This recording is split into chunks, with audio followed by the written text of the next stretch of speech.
Salve, salve, fã da velocidade! Seja muito bem-vindo, seja muito bem-vinda! Chegamos com mais uma edição do Pelas Pistas, o seu podcast o mais veloz da internet brasileira.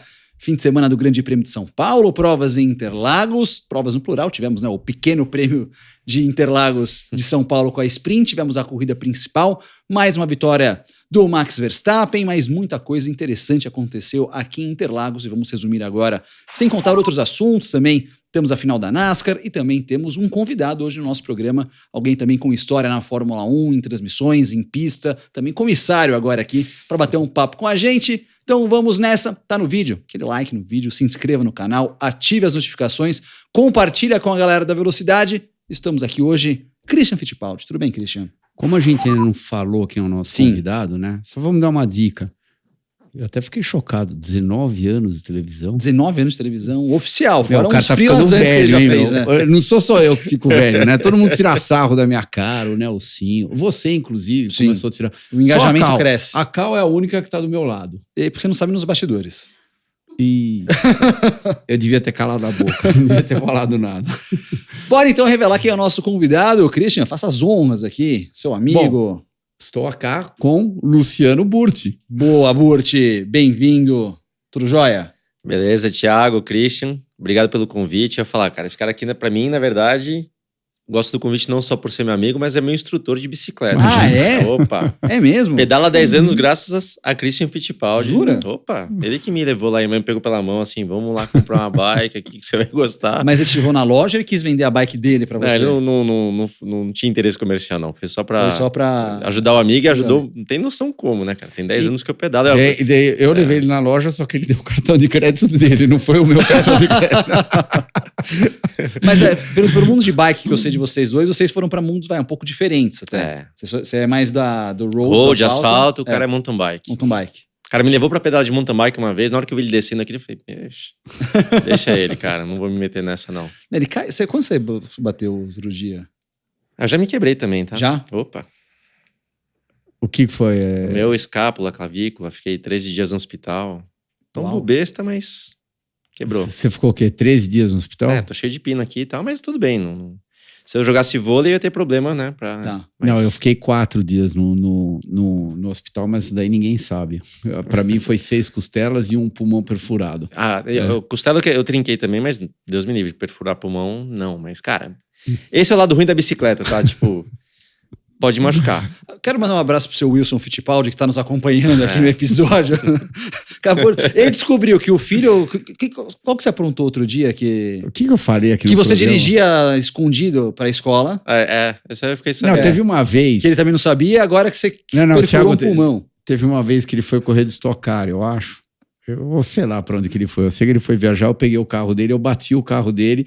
Ainda bem que foi justo no final de semana de corrida, então ele foi embora, sei lá, quinta de manhã, eu bati o carro dele quinta à tarde. O carro dele estava na funilaria sexta-feira. Quando ele voltou no domingo à noite, o carro já estava de volta em casa. Ele não sabe até hoje que eu bati o carro dele. Agora ele tá sabendo, né? Era um Santana cinza que ele tinha. Ah, é? É, cinza escuro. Todo arrumado, rebaixado. Ah, inclusive. Nossa. E ninguém encostava no carro dele, né? Que ele vai lembrar agora que a frente tava meio assim, naquela eu percebi massa. Que né? tinha uma coisa meio estranha. Coisa. Agora faz sentido. Tá aí, histórias do Christian. Precisa trazer teu pai aqui pra puxar tua orelha nos programas desse aqui. Vamos ver. Ele vai fazer uma visitinha bem em breve. Boa, a galera bem pede breve. bastante. Boa.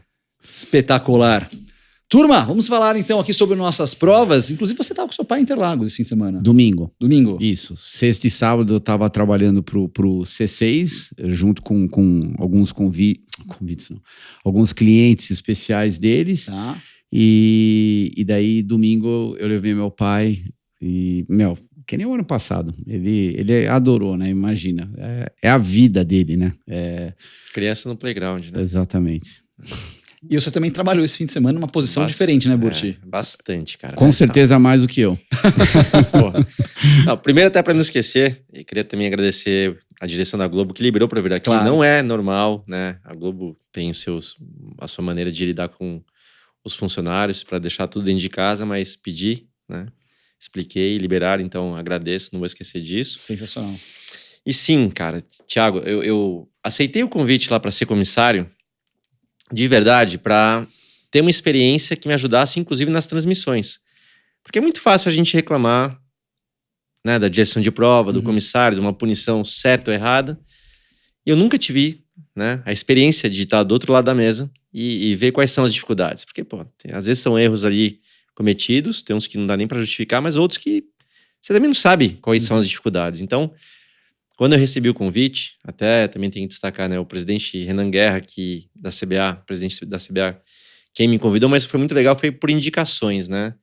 A maior delas do Carlos Coll, né? O Carlos Coll, que grande promotor da Stock Car, que levou a Stock chegar onde está hoje em dia está tocando a Truck. O Coll me recomendou, aí o Guerra conseguiu meu contato com o Max, né? O Max Wilson, que passou meu contato, também recomendou. O Felipe Jafone, cara, que fez esse trabalho de comissário por 8 anos ou mais. O Felipe me deu várias dicas, até no track walk lá da quinta-feira, que a gente, né, que a FIA tem que fazer, e a CBA faz junto, o Felipe foi lá com a gente, então todo mundo ajudou, e eu não esperava que eu fosse trabalhar tanto. Por quê? A grande verdade é que essa posição do quarto comissário, o comissário nacional, como eles chamam, é uma posição política, porque em alguns países, eles me contaram, tipo, se foram para a Coreia do Sul, o comissário que foi lá designado, era a primeira vez dele no autódromo. Uau. O cara era fã de corrida, assistia corrida, mas no autódromo era a primeira vez que ele ia. Então, muitas vezes... Ou seja, ele nunca tinha ganhado um carro de corrida na vida dele. Não. Não era piloto, mas entendia de corrida, devia ter uma associação lá com a Federação da Coreia do Sul, que nem sei se tem automobilismo, né? Deve ter alguma coisa, mas o cara não tinha a menor experiência. Então, é um cargo político que cada país recebe ali o seu comissário nacional. Grande maioria das vezes fica lá, acompanha, mas não apita.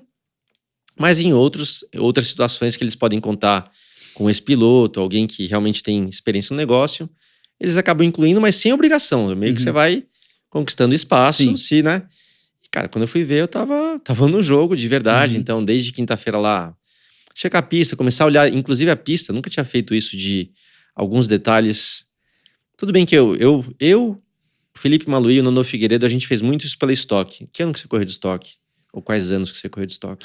Acho que foram 2004 e 2005, se eu não me engano. 5 eu comecei 5, acho que você viu. Daí eu fiz o 5 e 6. Acho que 5 e 6 talvez. E daí eu fiz uma última temporada em 11 ou 12, sei lá.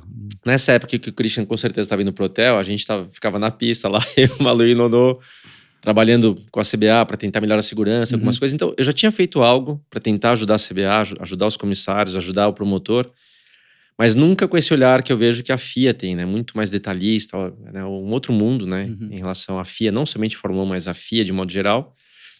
Então, eu já comecei a ter um olhar diferente. E, na sexta-feira, quando o jogo começou, teve várias situações de punições por conta lá da regra nova para esse final de semana, de quem ia sair do box não poder bloquear o carro que vinha atrás, tinha que vir para a esquerda, cara. E aí, ficamos lá até 8h30 da noite por questões de punições, tanto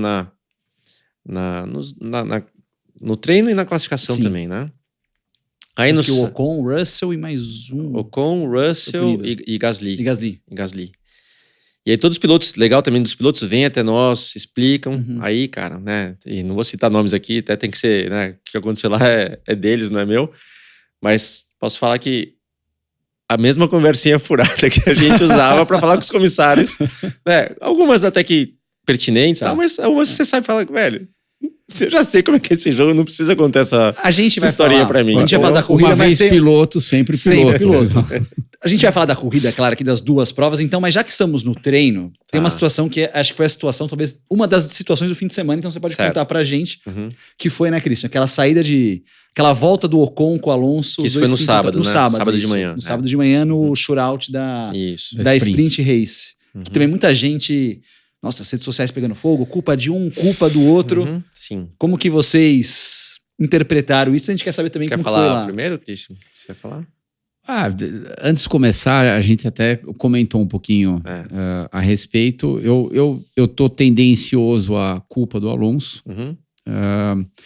Eu acho que quando eu vi a situação inteira pelas câmeras que mostrou a situação toda lá na pista, eu diria que era 60% Alonso e daí 40% Ocon. Daí eu vi uma imagem de um fã que estava lá na arquibancada, ele fez uma imagem de frente e o carro do Ocon realmente mexeu muito mais do que aquilo que a gente consegue ver das câmeras da pista. E essa é on-board mesmo, né? Exatamente. Não, e ele deu uma corrigida legal. Passa na zebra, né? Ele Exatamente. perde equilíbrio e vai E largo, daí ele né? vai. Daí a minha pergunta é, será que se o carro do Alonso não tivesse lá, será que ele não teria rodado sozinho e não Então. teria batido? Enfim, daí a gente pode começar a inventar várias teorias. Porém, eu não consegui entender aquela movimentação precipitada do Alonso pro lado Pra de esquerda. dentro, lá da pista. Eu acho que ele estava querendo ficar do lado de dentro, lá da reta oposta, para deixar o lado de fora para quem estivesse abrindo uma volta rápida. Mas mesmo assim, eu acho que não justificou. Ainda mais um cara do calibre dele, né? Com a experiência que ele tem. Eu até fiquei surpreso que ele fez aquilo, né? Sim. Agora, é difícil você chegar e apontar o dedo para ele e falar, foi 100%. Porque tem algumas situações que, o cara viajou, foi 100% culpa dele. Aquela situação, não estou sendo político. Sim. Eu estaria sendo mais tendencioso a Alonso, mas um pouco de incidente de corrida também, enfim. Tá pronto para ser comissário, tá? Olha só, hein?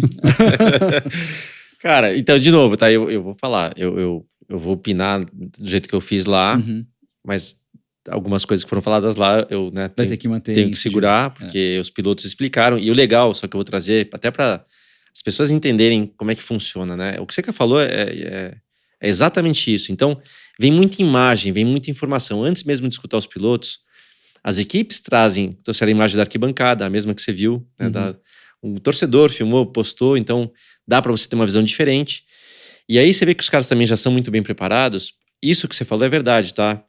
Que você falou, não sei se o Ocon teria conseguido ficar na pista se o Alonso não tivesse ali, porque ele desequilibrou muito. Eles já vieram com uma imagem mostrando que a volta do Norris da pole, o Norris passa ali em cima, desequilibra igualzinho, vai largo e fez a pole. Então ele quis mostrar, falou, aquilo ali é uma situação normal, né, de acontecer. Mas faz parte do jogo, né? Isso, mas já vieram munidos assim, cara, eu vou mostrar que não é que eu errei e eu ia rodar, não. Olha a pole do Norris, o cara passa realmente igualzinho. Passa, desequilibra, vai lá fora, só que não tinha um carro ali fora do traçado. Ao mesmo tempo, aí eu tô dando que nem minha opinião, deu para ver, realmente, o Alonso veio mais para a esquerda do que precisava, né? Óbvio, dá para ver que ele veio mais para a esquerda. Sinceramente, se foi para tentar trazer para dentro, não viu que alguém vinha atrás, eu acho que ele sabia sim. Hoje em dia, diferentemente da nossa época, eles são muito bem informados. Se tá vindo, qual a distância, quem volta rápido ou não. Porque tem os GPS, cara. Então os caras sabem em tempo real o que tá acontecendo. Então ele sabia que tinha alguém vindo, mas... Senão, outra coisa que você comentou que foi bem interessante, de repente ele quis vir pra esquerda pra não ficar andando na sujeira também. Que é o que eu acho. Então. Que é o que eu acho, ele veio pra esquerda, ainda mais lá no sol, ali arrasta muito de frente, né? Então... Curva rápida, tem muita sujeira, tem muita borracha do lado de fora. Tem o chamado marbles, né? Que são umas macarrõezinhos que tiram sarro de mim. Tem muito lá de fora. E o Alonso, cara, macaco velho já sabe que carregar aquilo lá no pneu é um problema. Então, eu acho que ele veio um pouco mais pra dentro pra desviar da sujeira. Mas, mesmo ele vindo pra dentro, tinha espaço, em 98% das situações com o carro vindo ali, tinha espaço suficiente pra alguém passar. Então, realmente, cara, eu também daria um 60-40, né, da culpa do Alonso ter vindo para dentro. Mas o que aconteceu? 98% das vezes não teria acontecido nada. Só que realmente o Ocon perdeu o equilíbrio, foi largo e eles bateram. Então é meio 50-50, né? O Alonso poderia ter deixado mais espaço? Poderia, mas tinha espaço. Se não tivesse espaço para um carro passar, seria 100% culpa dele. Tinha espaço. E o Ocon perdeu o equilíbrio lá normalmente e também deu azar. Perdeu o equilíbrio, na hora errada, no lugar errado. Chegou muito perto de ter uma punição, mas depois, né, e outra, não é somente a opinião de um, né? Ali éramos em 4, chegou à conclusão que coisa de corrida. Agora, esquece dados, equipes, tudo. Quando os dois foram lá, os dois pilotos, cada um contar a sua historinha. E esquece a sua posição como comissário. Agora, como, enfim, fã de corrida. Sim. Qual das duas historinhas você acreditou mais? Então, Cristian, na verdade, para não falar exatamente o que cada um falou, eu vou falar de todos. Não, eu entendi, eu vou chegar lá. Eu acreditei mais nesse. Você não precisa explicar por quê, mas eu acho que eu ia mais com a história do Alonso, ou mais com a história do Ocon. Cara, as duas tinham as duas versões, Tá. assim, de algo muito pertinente, algo que não foi bem assim. Os dois. Por isso que eu vou trazer o que eu falei pra vocês, né? Dos caras de sexta-feira também, exemplo, na sexta-feira a gente falou bastante. O Russell ficou lá uma meia hora com a gente. O Russell, o Gasly, o Ocon, o Norris. No sábado, Alonso, Ocon, Uhum. Norris voltou lá, o Tsunoda. Tsunoda, mais alguém. Então, e os chefes de equipe também. E os chefes de equipe começam a te olhar meio feio, assim, dando uma intimidada, sabe? Mas parte do jogo. Dizem que o da Red Bull, o cara é... A gente não teve... o Pérez veio, mas Tá. não veio... O Pérez também desceu, mas não o chefe de equipe. Tá.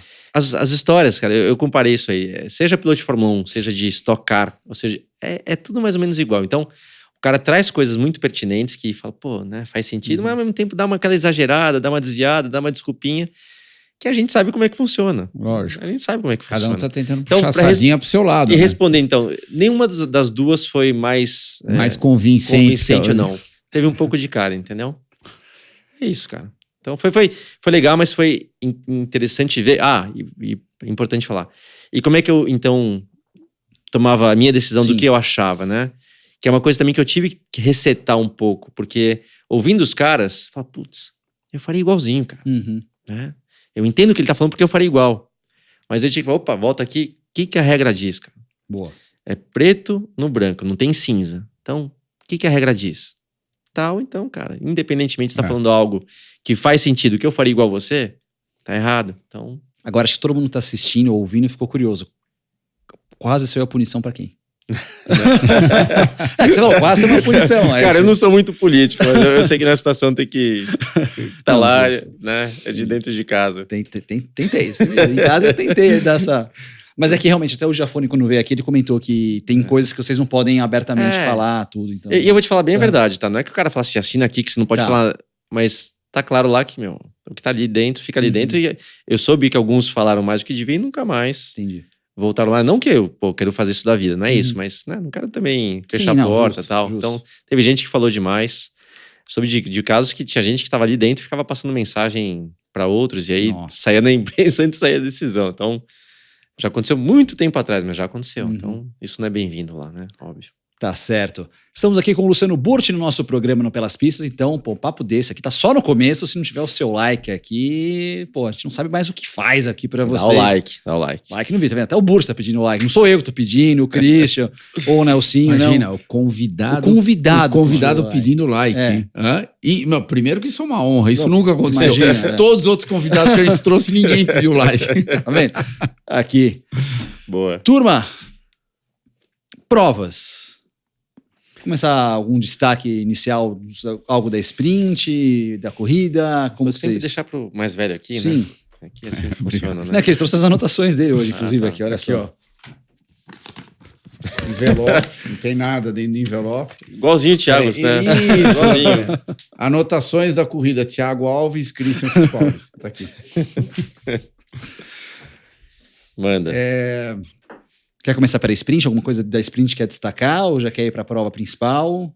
Não, acho que podemos Misturar as duas? misturar um pouco, mas Tá. podemos conversar antes pela sprint. Eu acho que, antes de mais nada, é importante dar os parabéns para todo mundo aqui em São Paulo. Eu acho que o evento, de uma maneira geral, é claro que a gente estava com a casa cheia, principalmente sábado e domingo. Sexta-feira tinha o que, 70% de E foi um todas. caos na Isso, sexta-feira.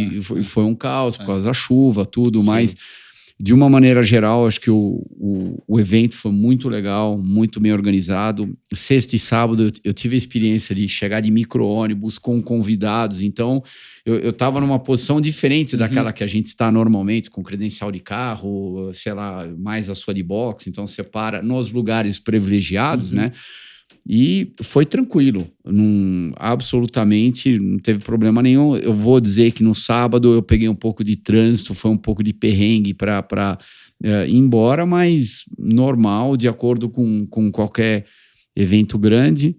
Talvez alguns detalhes da pista, das arquibancadas, falta um pouco de amorzinho aqui e ali, uma tintinha. Eu vou aqui, fazer ali. igual o videoconferência, ficar com o dedinho assim pra falar já. Então. Não, mas termina aí que eu falo. Não, mas eu acho que de uma maneira geral, muito positiva, muito bem organizada. Eu fiquei horrorizado. Imagina, eu nunca tinha participado de um paddock da Fórmula 1 lá em cima. Jura? A qualidade da Nossa, comida lá é surreal.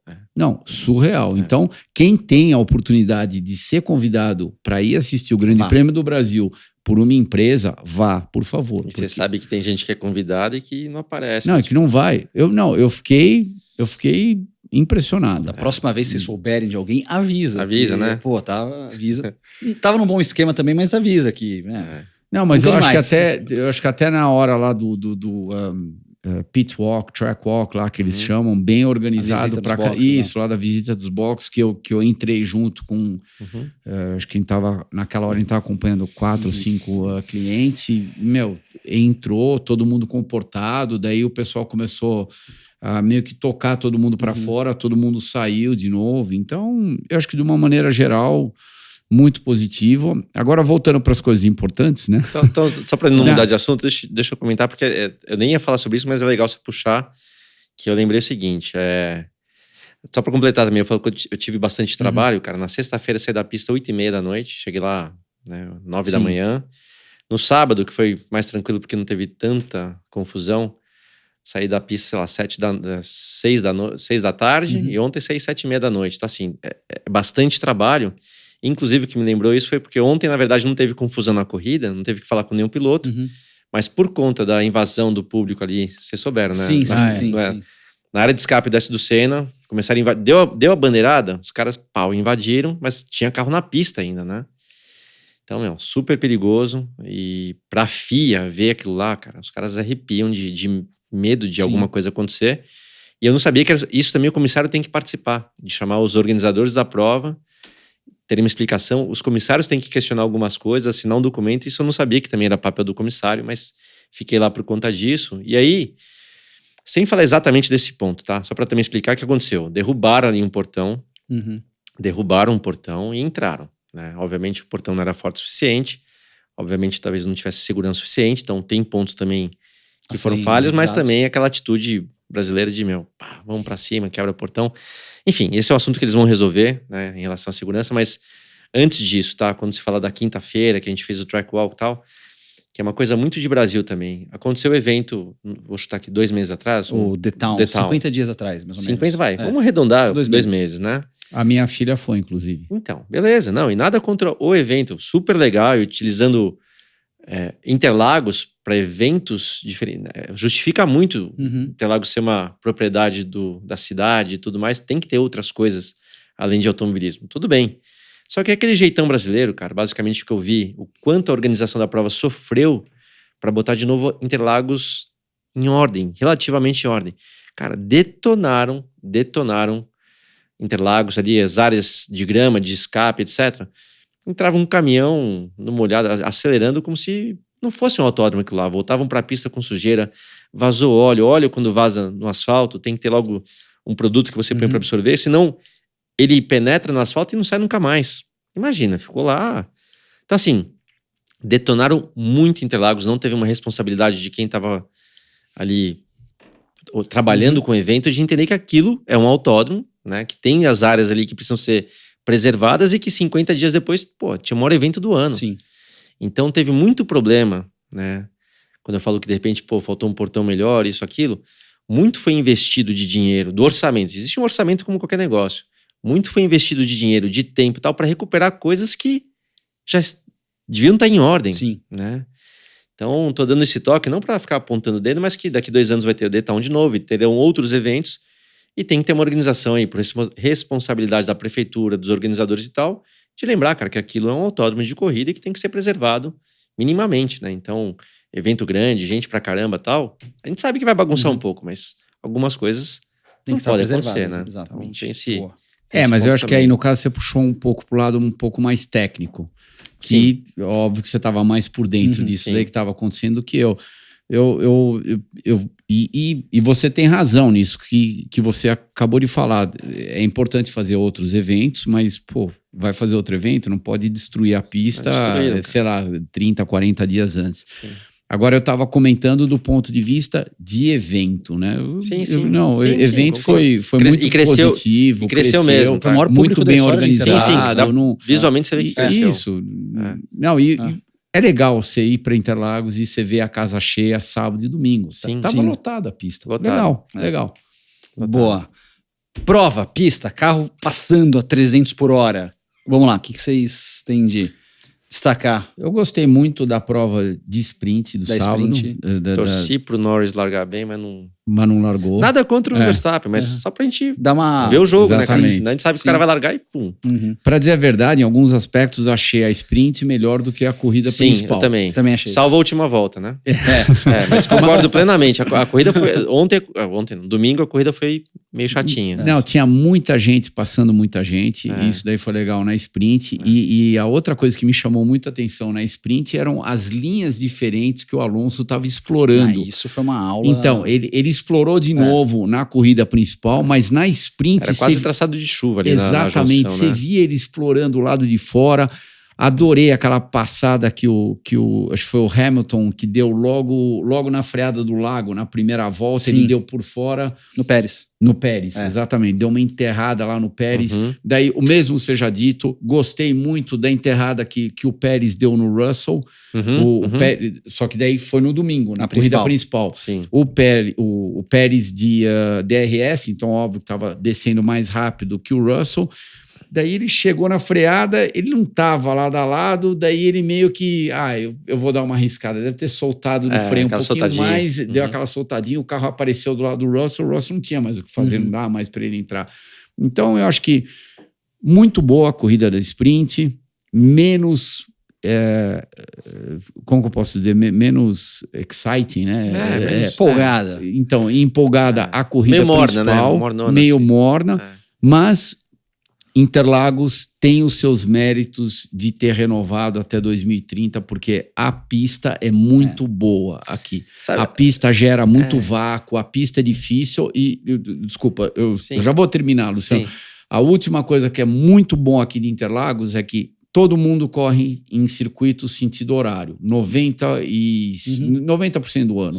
Interlagos é uma pista anti-horário, então isso acaba dificultando um pouco mais os pilotos, principalmente do lado físico, porque o teu pescoço está acostumado sempre a fazer curva rápida para a direita.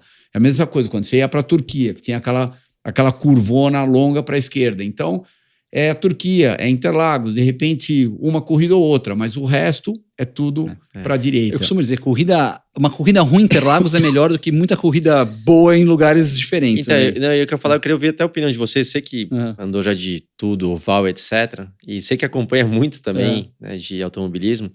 E no Track Walk lá na quinta-feira, eu falei pro diretor de prova lá, o Nils, eu falei, eu não entendo nada de projetar pista, tem lá o Herman Tilke e tal, que beleza, os caras sabem tudo, mas... Cara, tem alguma coisa aqui de Interlagos que funciona muito. Então, essa reta dos boxes, que não é uma reta, né? Que é uma reta curva, vamos chamar assim, que não existe, mas em subida, tem alguma coisa, cara, que o que dá de vácuo ali é muito maior do que retas longas que a gente vê. Retas mais longas. Mais longas, tipo, mas Baku, em linha reta. Por exemplo. Em Austin, em outras que a gente vê, retão, mas não passa. Tem alguma coisa que Interlagos tem, que, de novo, será porque é uma reta que pé embaixo, mas por ser... em ângulo, né, por ter a curva, aumenta o vácuo, ou será que é por subida, né? Ou será porque o carro que tá na frente tem um esterço no volante, isso gera... Alguma coisa tem em Interlagos, cara, que é muito diferente, né? Então, infelizmente, o Herman Tilke lá que projeta pra caramba, sabe? Não copiou exatamente isso, cara, porque não tem corrida igual tem Interlagos. Não, e depois Interlagos, exatamente isso, tudo isso que você acabou de comentar, da metade da reta em diante, você entra num túnel, né? Por causa da arquibancada de um lado, box do outro. Então, será que esse efeito de você estar entrando no túnel também não ajuda a gerar mais vácuo? Alguma coisa tem.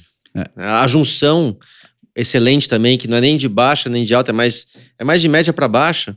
Mas você vê, permite traçados diferentes, Dá pra pegar zebra, dá pra ir por fora. Cara, alguma coisa funciona muito bem lá. E o próprio Aécio Lucena também, você consegue também A freada do Aécio frenar, Lucena, porque na verdade você consegue frear muito dentro, Isso. mas dá pra vir por fora, porque por mais que você espalhe um pouco, você tá por dentro na 2. Você consegue passar por dentro e por fora, fora lá no Aécio Lucena, que é muito interessante. Acho que essa conjuntura toda ali que... Na nossa época não podia muito passar por fora, né? A gente já... Hoje em dia, graças a Deus, os caras... Hoje em dia vocês são comissários, do Imson da Fórmula 1, vocês já tá lá de comissário. Então, não pode passar por fora. Na nossa época mas teve gente que se respeitou, passou por fora lá. Não, hoje em dia é muito legal. Muito mais civilizado nesse sentido. Uma coisa que você comentou, Burt, que eu quero que você destaque um pouco mais, você falou do Norris, né? Que você queria que o Norris passasse, o Norris para ter um pouco mais de corrida. De novo, muita gente falando que o Norris foi muito passivo, especialmente no domingo. Acho que no sábado ele largou mal, e no domingo ele largou muito bem de sexto, tá certo que não tinha o Leclerc, mas de sexto ele foi para segundo, e muita gente achou que ele foi passivo, que não foi pro ataque.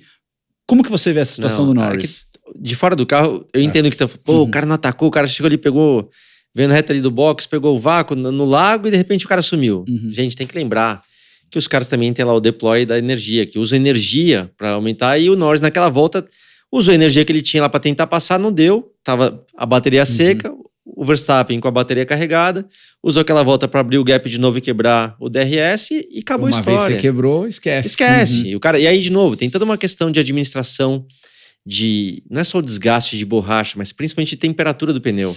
E o próprio Verstappen falou, o Norris deu para perceber que ele não tentou de novo, porque ele viu que ele não ia durar muito tempo se fizesse isso mais uma vez. Tentou uma vez, gastou a bateria, né, esquentou os pneus, mas não tinha mais como o cara fazer, porque ia desequilibrar o carro, não ia chegar no final do stint lá, querendo chegar até a volta tal, para ter uma estratégia boa. Então, para quem vê de fora, o cara não atacou, tá ok, mas na verdade, quando a gente pensa em tudo que tá acontecendo ali, e de administração, que hoje em dia se administra muito mais do que quando eu corria, do que quando você corria, o cara fez o que dava. Ele tentou, mas era uma tentativa, né? E o Verstappen, cara, com não só o carro que tem, com o talento que tem, com a experiência que ele já tem também, na hora que ele viu que, o cara tá perto, deixa eu botar aqui mais um pouquinho, abriu o gap e segurou. Não, e é super interessante que você comentou isso, porque no domingo de manhã, eu e o Nelsinho, sem a gente combinar, a gente chegou mais ou menos junto lá na pista, né? E então, a hora que passou pelo túnel, eu entrei naquela garagenzinha, deixei meu pai para ficar mais fácil para ele, para ele subir. Para ele subir lá para os... A nossa salinha fica exatamente box. ali. Isso, então. E daí eu vi que o Nelsinho veio com o Max, daí eu perguntei para ele, e aí, o que o Max tá achando? Ele virou e falou assim, é ele e o Lando hoje. Então ele comentou a mesma coisa, ele falou, a briga ia ser só contra o Lando. Ele já sabia que o resto, eles iam ser muito superiores. Então, foi exatamente isso que você disse. Era ele e o Lando a corrida. Eu entendo que, de novo, quem vê de fora torce, normal, né? Eu acho um absurdo. Tô vendo umas críticas tão pesadas pro Norris, então, aí, que pegando o equipamento que ele tem, que melhorou absurdamente, mas não é o nível Red Bull. O que o cara tá fazendo eu acho um baita trabalho. Que esse é o lado que eu não gosto, que eu não sou muito de rede social, tá? Que é esse lado aí. Porque, não, é legal a torcida, tem, né, visões diferentes, críticas, mas tem gente que passa muito do ponto e usa isso quase como um ataque, né? Não é uma torcida a mais, então... Enfim, é assim, é o que é, né?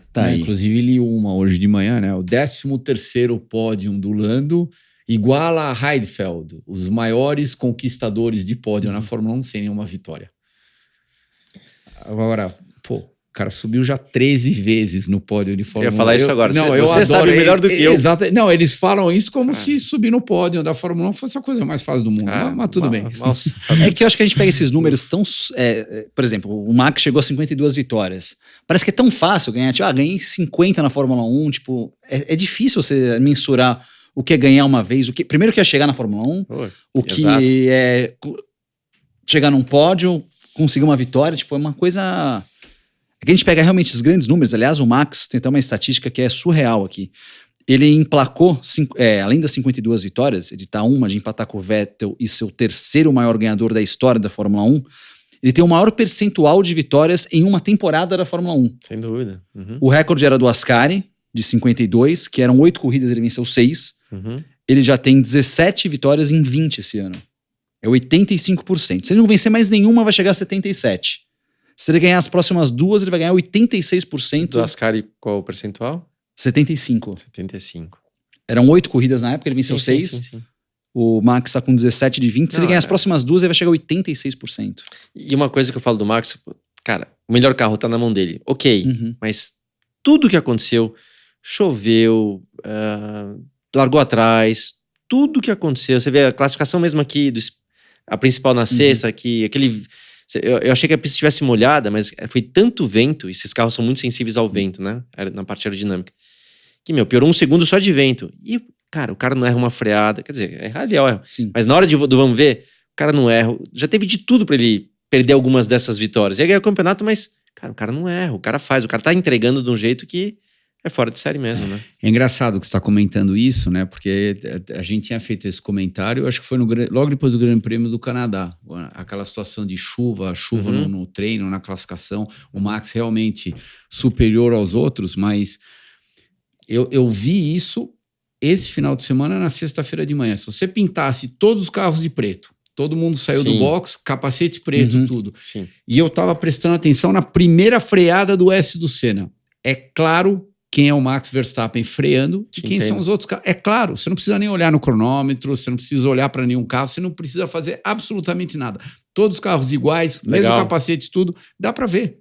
Ele tá com a mão do negócio. Ele tem a idade, a experiência, a motivação, tá sentado no melhor carro, que provavelmente é a melhor equipe, mas tá tudo funcionando para ele agora. Exato. Ponto. Exato, exatamente isso. E ó, que tem gente boa correndo lá. Tem Hamilton, tem Alonso, tem... Norris, Piastri, Leclerc. Porra. Aliás, o Leclerc não correu, né? Que aconteceu? É que a gente tá até falando, né? Eu falei, na hora que eu vi on-board, deu pra ver que deu chamado um kick, né? Deu uma esterçada assim, de repente, pra esquerda. E aquilo foi a hora que o sistema hidráulico teve problema.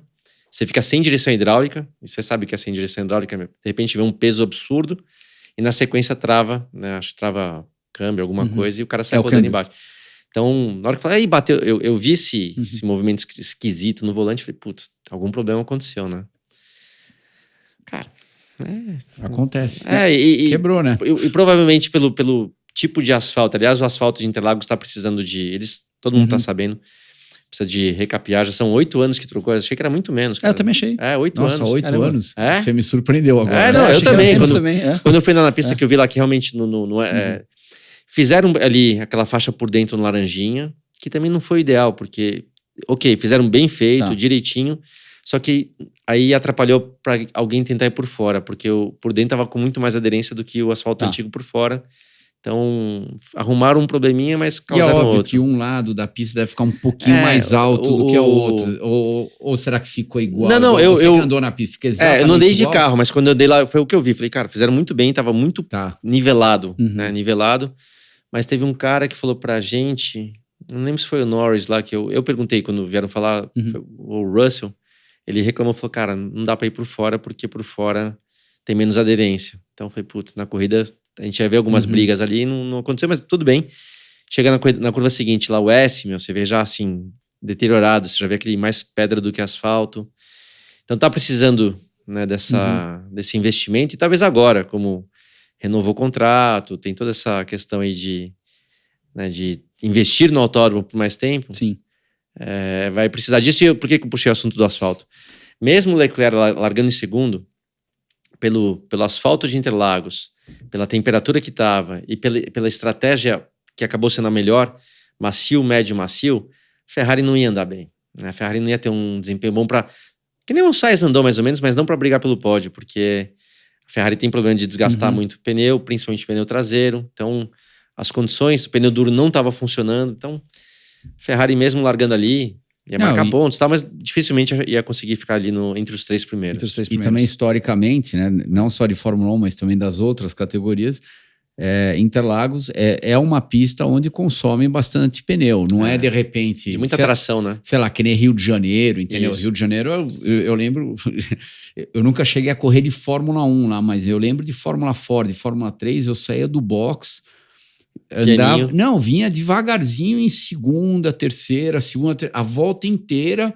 A hora que chegava na curva da vitória, na última curva, mandava ver e abria a volta, dava uma volta. A segunda volta, você podia fazer o que... Era um segundo mais lento, né? Exatamente. Não, mas era no mínimo uns 6 décimos, 8 décimos mais lentos que Porque era muito mais... Que Brasília estava assim, né? Até quando eu corri de estoque, Brasília estava aberto, era muito mais pedra do que asfalto.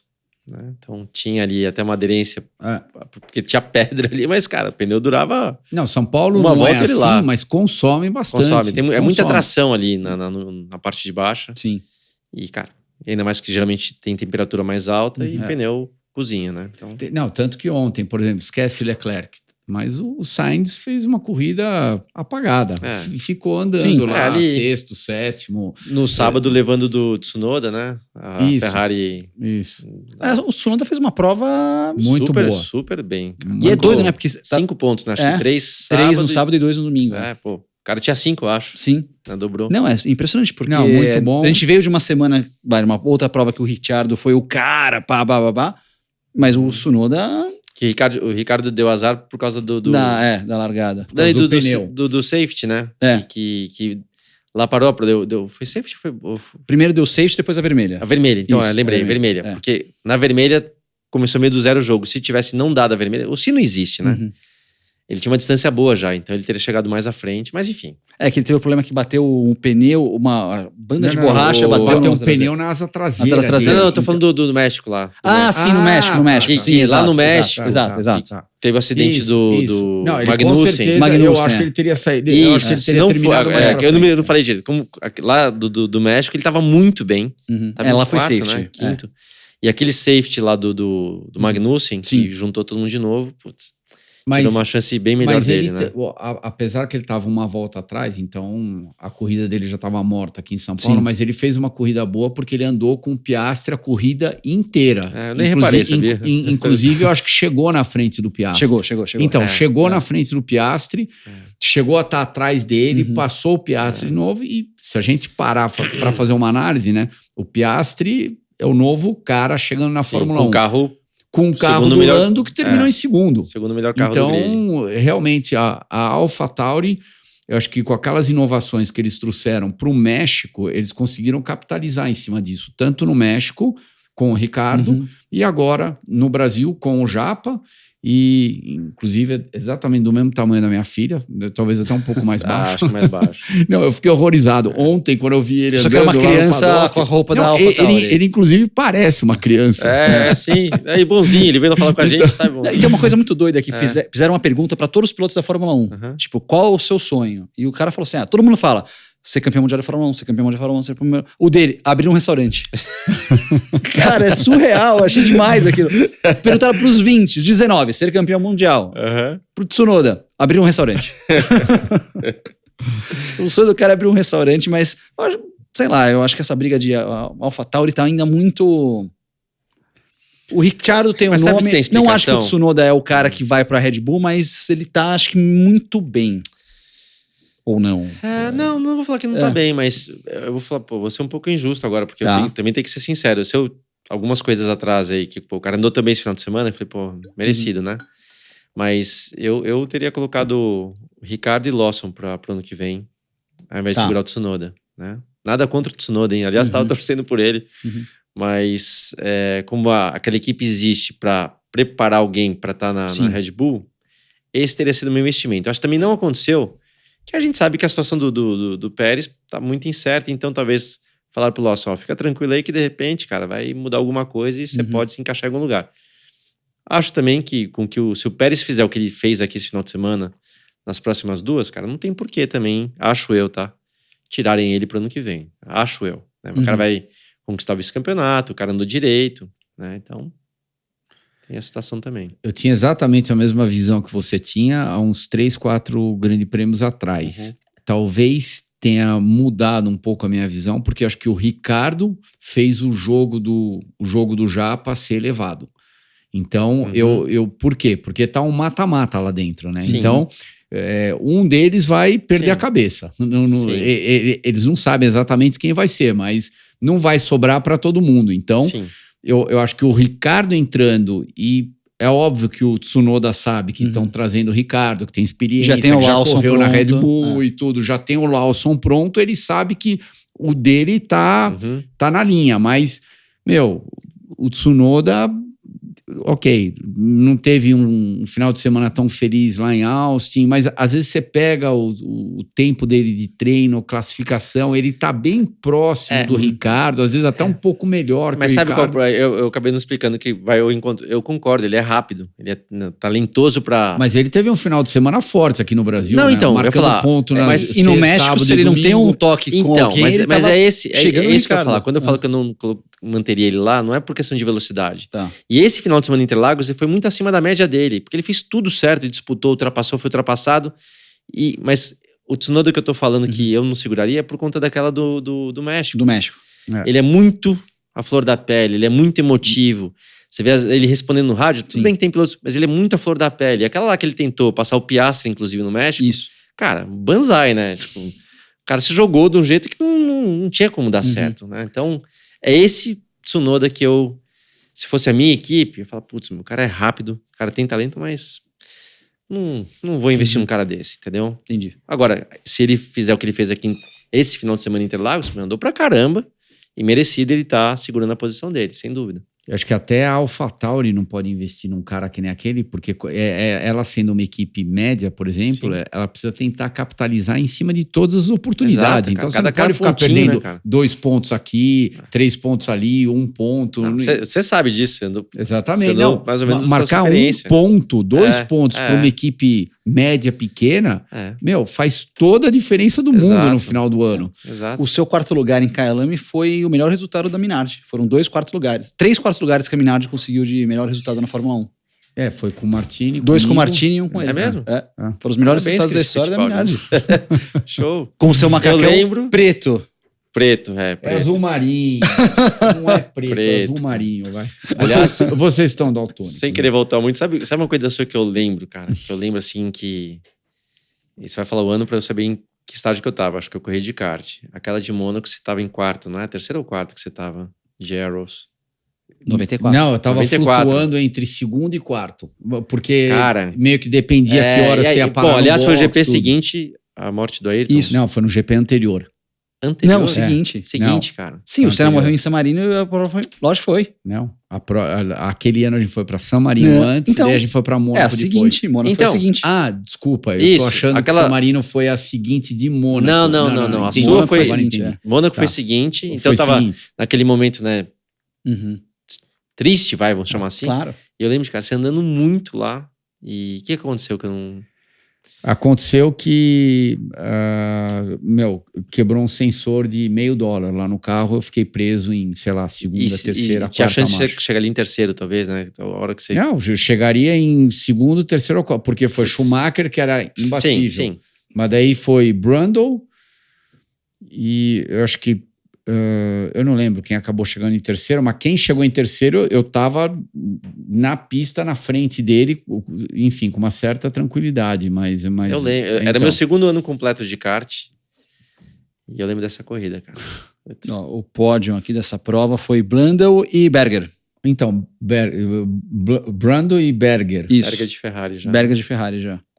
Eu acho que o Berger tava na frente e eu tava meio que trocando com o Brundle. Uma hora um tava na frente, outra hora era o outro que tava na frente.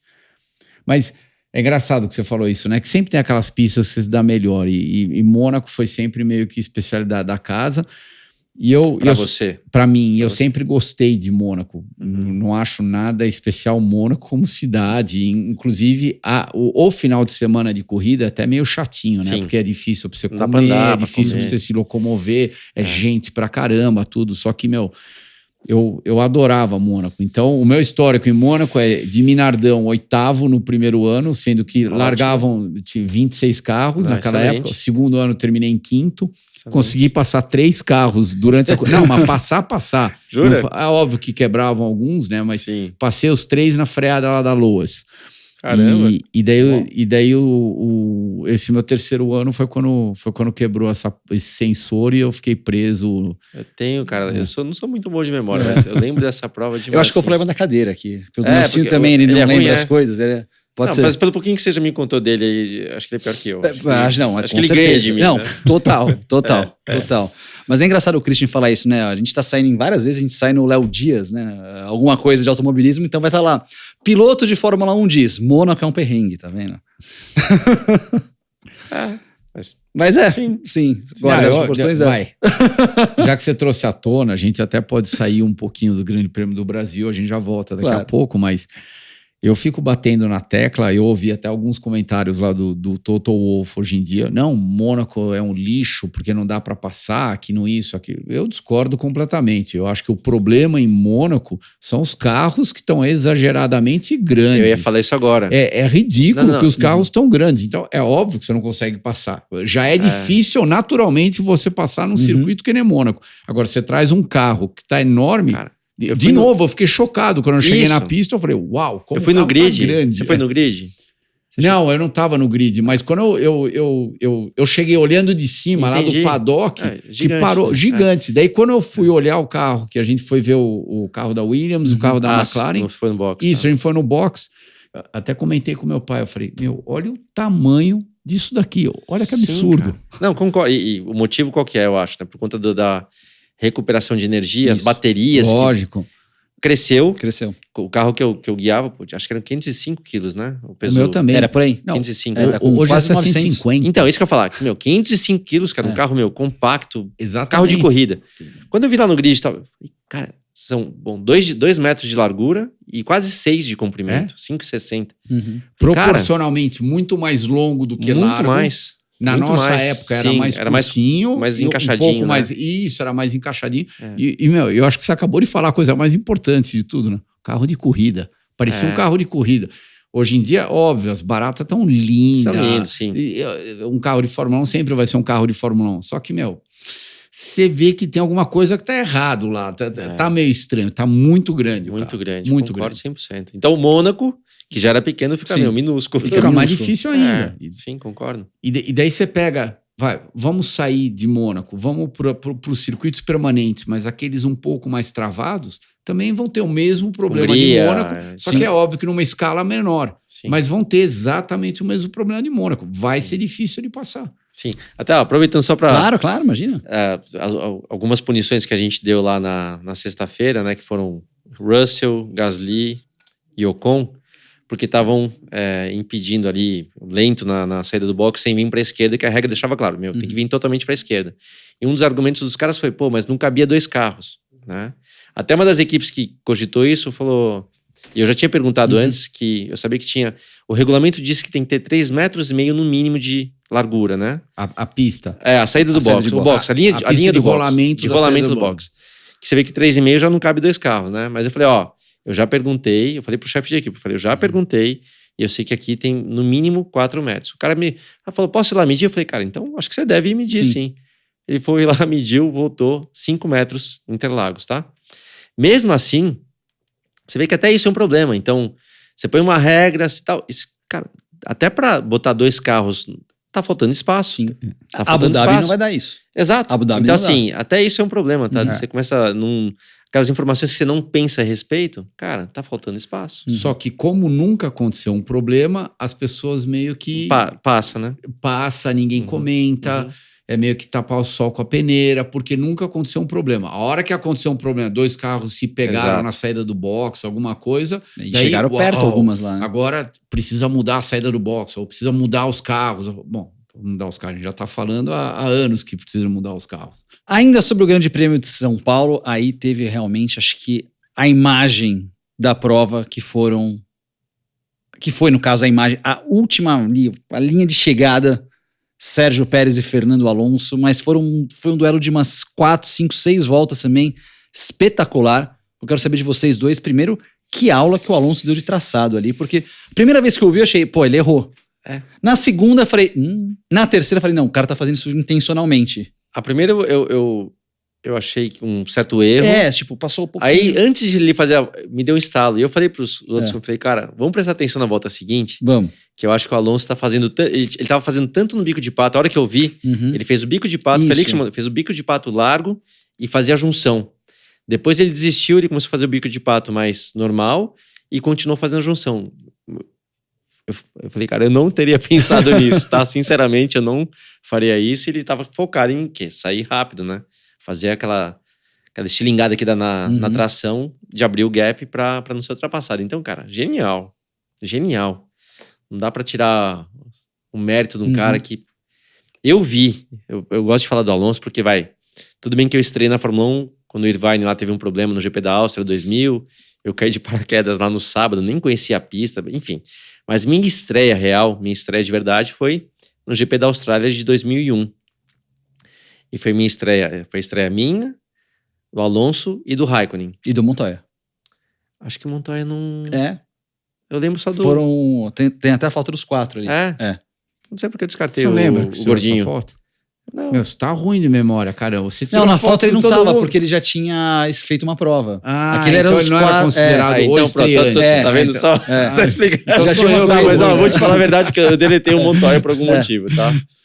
Então, enfim, ok. Tudo bem que minha carreira foi só um pouquinho diferente desses caras aí, mas a história foi... E por que eu tô contando a verdade que eu conheço esse cara desde o início? Na verdade, alguns meses antes, a gente tava treinando em Jerez, eu tava com a Stewart.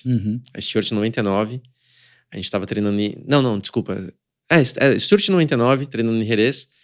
E eu vi... Não, tava de Jaguar, desculpa. Que eu tava em Jerez também, 2000. Tava com a Jaguar em 2000, treinando em Jerez, novembro, né? Tempo ruim, frio na Europa, chovendo. E uma hora lá a gente parou de andar porque a pista estava muito molhada. E a equipe Minardi tava testando 6 pilotos para escolher um. E um deles era o tal do Alonso. E essa hora que parou, que tava muito molhada a pista, cara, acho que porque precisava treinar, tinha 6 caras pra andar, mandaram alguém pra pista, que eu não sabia quem era o cara. E, aquele silêncio, ninguém andando, só um carro na pista, de repente você começa a ouvir, aquaplanando, distracionando. Quem que é esse cara? O cara vai rodar, vai dar na parede, né? O cara deu, sei lá, 5, 6 voltas daquele jeito. E todo mundo falou, quem que é esse cara? E quando foram ver o tempo, a pista estava muito ruim, ele já estava virando mais rápido do que os caras que tinham andado com a pista em melhores condições do que ele. E era o tal do Fernando Alonso. Então, cara, esse cara, desde o dia 1, literalmente desde o dia 1, já era um cara diferente. E mesmo hoje tendo, 42 anos, que você perde, né? Não tá longe de estar no pico dele. Deu uma aula ontem em Interlagos. Ontem não, domingo. Domingo em Interlagos. Agora, tanto que eu já comentei várias vezes, né? O meu sonho, de repente o teu também, né? Mas o meu sonho, imagina se a gente tivesse Max Verstappen e Fernando Alonso por um ano. Só por um ano na Red Bull o ano que vem. Mas acho que o... Não, é impossível. Mas minha opinião... Mas seria legal. Seria legal, mas o Verstappen eu acho que ele ia despachar. Minha opinião. Eu acho que na classificação ele seria muito mais forte. Eu acho que geral, cara. Mas é bom que sua opinião seja diferente. A minha opinião... Lógico. É por isso que a gente tá aqui. É por isso que existe pelas pistas também, mas... Por conta da idade, da motivação, do tempo, é diferente. Eu acho que o duelo dos sonhos seria essa configuração, mas com o Alonso de uns 10 anos pra trás. Aí sim. Aí sim. Pode ser. E eu vou te falar... Não é nem questão de idade, mas é isso mesmo. Cara... O auge dos dois, como que seria... Acho que era eu falo por mim, né? Um exemplo, né? Tô com 48. Pedalo bem ainda, viu, cara? Pedalo com a molecada sofre comigo. Mas, exemplo. Esse ano, começo do ano, deu uma queda de visão, assim, do nada. Não uso óculos ainda, mas o cara fez assim, ó, puf. Então... Até isso muda, né? Mas só pra ler que você precisa usar óculos? Não, piorou de modo geral. Eu consigo ler sem óculos, mas assim, eu senti uma perda que eu já vinha sentindo um pouquinho, mas esse cara fez assim, ó, bau. Então, profundidade, e não tô falando que tem explicação, mas tenho certeza que tem, né? Questão de profundidade, numa Fórmula 1 que você freia, cara, lá no limite, já não é a mesma visão. Já as coisas mudam. O preparo físico pode estar em ordem? Tá. Meu VO2 é melhor do que... Sinceramente, meu VO2 hoje é melhor do que minha época de Fórmula 1. Então, mas não é isso. Algumas coisas mudam, reflexo, visão, etc. Então, acho que hoje em dia não acompanharia, mas concordo com você e vou te falar porque eu concordo. De 10 anos atrás, quando eu tive na Ferrari, né, por 3 anos, eu trabalhei com o Schumacher, cara, Schumacher que pra mim, o Alonso veio na sequência, para alguns engenheiros próximos com quem eu conversava muito, falou, cara, ele é melhor que o Michael. Não todo mundo, mas alguns falavam, ele é melhor do que o Michael. Uau. Então, peguei tua frase. E até interessante que você acabou de falar isso, né? Porque, vamos fazer outra analogia. Se você chegar numa pista e você perder meio décimo em cada curva, você parar para pensar, não é nada, e de repente em 2 curvas num circuito, ou 3 curvas, você não perca nada, né? A hora que você soma tudo, você perdeu meio segundo, né? Exato. E meio segundo para esses monstros que estão correndo de Fórmula 1, aquilo que eles estão buscando, né, para enfim, ter a performance máxima no limite, é uma eternidade. Então, indo em linha com tudo isso que você falou, imagina você ir perdendo um pouquinho, é uma freadinha. É um tiquinho. E não é que o carro está desconfortável, é que o outro consegue ir um pouquinho a mais que você. Por exemplo, até mudando até de categoria, uma coisa que me chamou no Nasser, a primeira vez que ele sentou no nosso carro lá de IMSA, ele chegou em Road Atlanta, ele nunca tinha visto a pista. Eu acho que ele fez alguma coisa de simulador, tudo. Nunca tinha visto a pista, nunca tinha sentado no carro. Ele sentou, mandou ver. Em 3 voltas, 4 voltas, ele virava a mesma coisa que a gente. Em sei lá, 8, 10 voltas, ele já estava virando um pouco mais rápido que a gente. Daí você perguntava para ele, não, o carro tá escapando um pouquinho de traseira, mas tá tudo bem. Ok.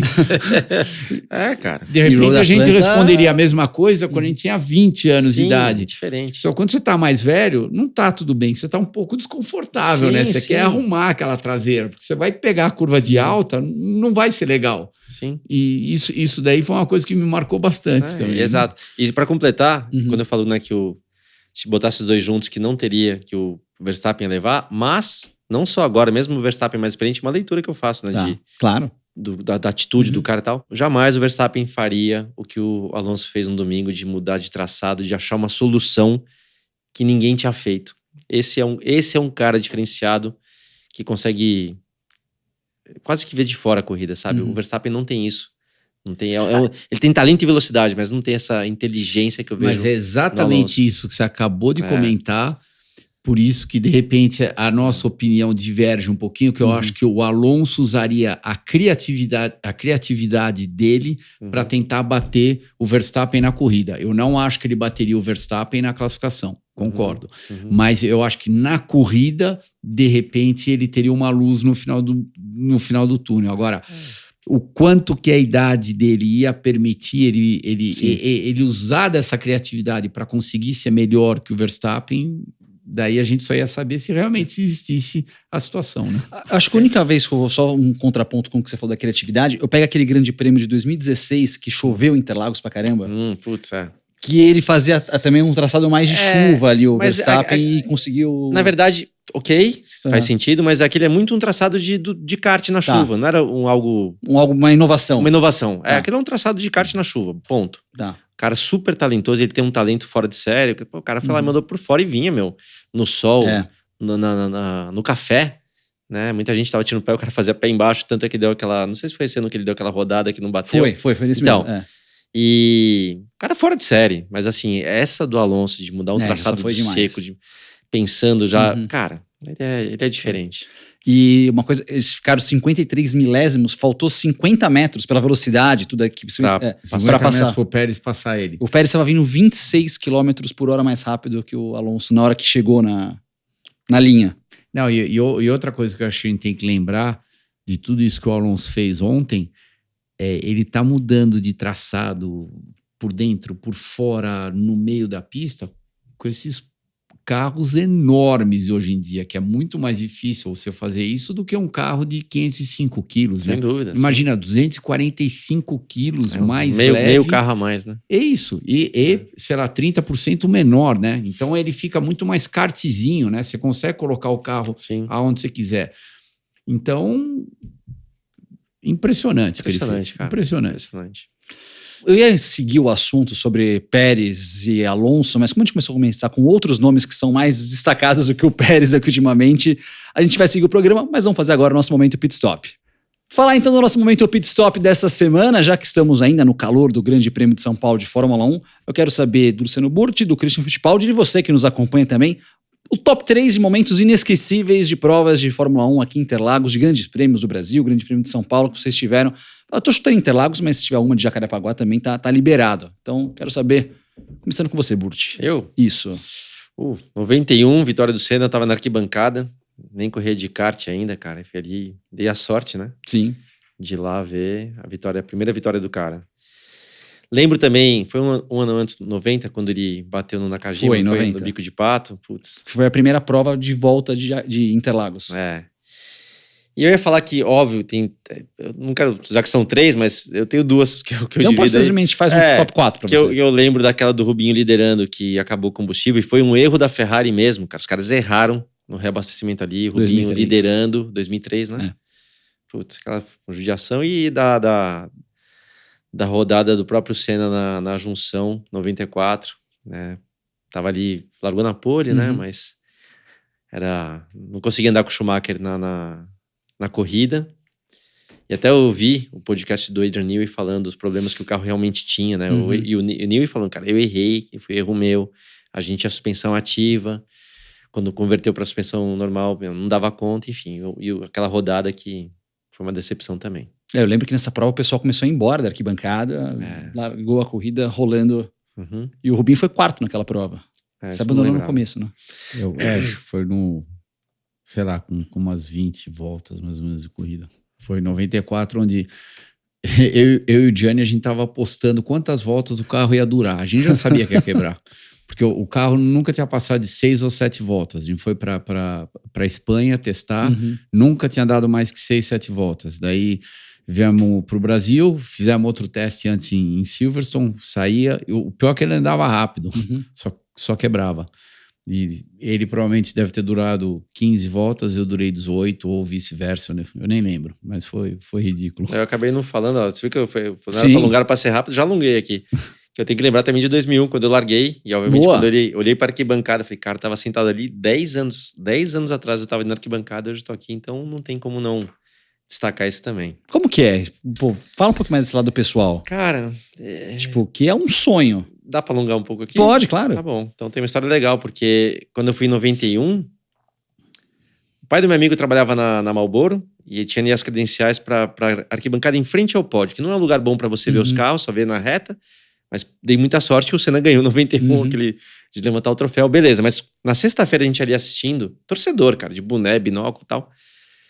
Eu não tinha noção do que era, né? Eu nunca tinha visto um Fórmula 1 de perto. E na hora que passou o primeiro carro, cara...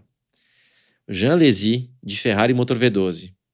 Às vezes quando eu falo, eu arrepio até hoje, assim, de lembrar a sensação que eu tive, que caiu a ficha. Falei, aquele cara que eu vejo na TV, o Alesi, uma Ferrari, cara, tipo, a 30 metros aqui à minha frente. Foi uma emoção que eu guardo até hoje, assim, de lembrar da sensação. Resumindo tudo, nem andava de kart. No final daquele ano, 91, comecei a andar de kart. 10 anos depois, tô eu lá no grid, então me deu uns 5 segundos ali que eu falei, caramba, cara, tava ali, né? E um tempo depois, eu acabei trocando de equipe, Jaguar para Prost. Quem que era meu companheiro de equipe? O Jean. Primeira classificação que a gente fez juntos, classifiquei à frente dele. E um ano depois, 2002, eu fui contratado pela Ferrari. Então eu falo, se alguém chegasse para aquele moleque, 16 anos de idade, né? Eu comecei bem tarde. Falava, cara, relaxa, daqui 10 anos você vai estar dando pau no Alesi eventualmente, depois a Ferrari vai estar te pagando para você guiar aquele carro. Eu falo, cara, o que você fumou, né? Porque impossível, concorda? Impossível. Claro. Assim, impossível. Mas foi possível. Deu certo. Então deu um... Eu lembro de eu olhando para aquilo cara e falando, nossa, surreal. Animal. Sim. Animal. Boa, Cris, teu top 3. Primeiro Grande Prêmio do Brasil, óbvio que eu não estava presente, mas a história é muito forte, né? Imagina, a primeira volta do primeiro Grande Prêmio do Brasil, que não era válido para o campeonato, o meu pai liderando a corrida com o Emerson em segundo. E é mais ou menos incrível, parece aqueles fairy tales, né? Sim. Ou seja, parece um sonho acontecendo. Daí, segundo lugar do Copersucar em 78. E eu acho que o resto é uma combinação de várias situações, inclusive você trouxe uma à tona, né? Eu acho que, claro que é a minha primeira estreia de Fórmula 1 aqui no Brasil, saindo um pouco pela tangente, a minha pole de Indy lá no Rio de Janeiro, por ser um grande prêmio do Brasil, tudo bem, não era de Fórmula 1, mas era de Indy, mas um momento que foi muito marcante, foi em 94, quando o Ayrton rodou o carro, também concordo com você, e daí acho que a Globo tinha um helicóptero filmando de cima, todo mundo começou a ir embora da pista. Aquilo foi surreal. E ainda faltava o quê? 10 voltas para terminar, 5 voltas para terminar. Eles não queriam nem saber. Você tocou também naquela prova do Rubinho, que ele parou antes lá do Laranjinha por erro da Ferrari, sem combustível, e a gente conhece o Rubinho bem, né? O Rubinho nasceu em Interlagos, ele tinha esse lance de Interlagos que era muito forte para ele, então, infelizmente, não aconteceu para ele, nunca ganhou uma corrida de Fórmula 1 no Brasil, mas a gente sabia o quanto que era. Eu acho que, em alguns aspectos, era mais importante para ele ganhar a corrida em Interlagos de Fórmula 1 do que ser campeão do mundo. Eu sabia que você ia falar isso. Então, eu acho que, é se você perguntar, talvez ele nunca vai admitir em público, mas pra gente, depois a gente beber algumas cervejinhas, eu tenho certeza que ele vai falar isso. Que, aliás, é uma coisa que eu sei que os senhores não bebem. Não. Quer dizer, isso você Mas tá melhor. Não acelera o pé embaixo, Entendi. mas... Você, o Christian, não. Sai depois Uma esquentando o vez ou pneu, outra, sabe? Sei. Mas eu acho que nessas situações foram provas de Fórmula 1 que foram bem marcantes para mim aqui no Brasil. Acabou o pit stop. Tem mais ainda um stop no Splash and Go?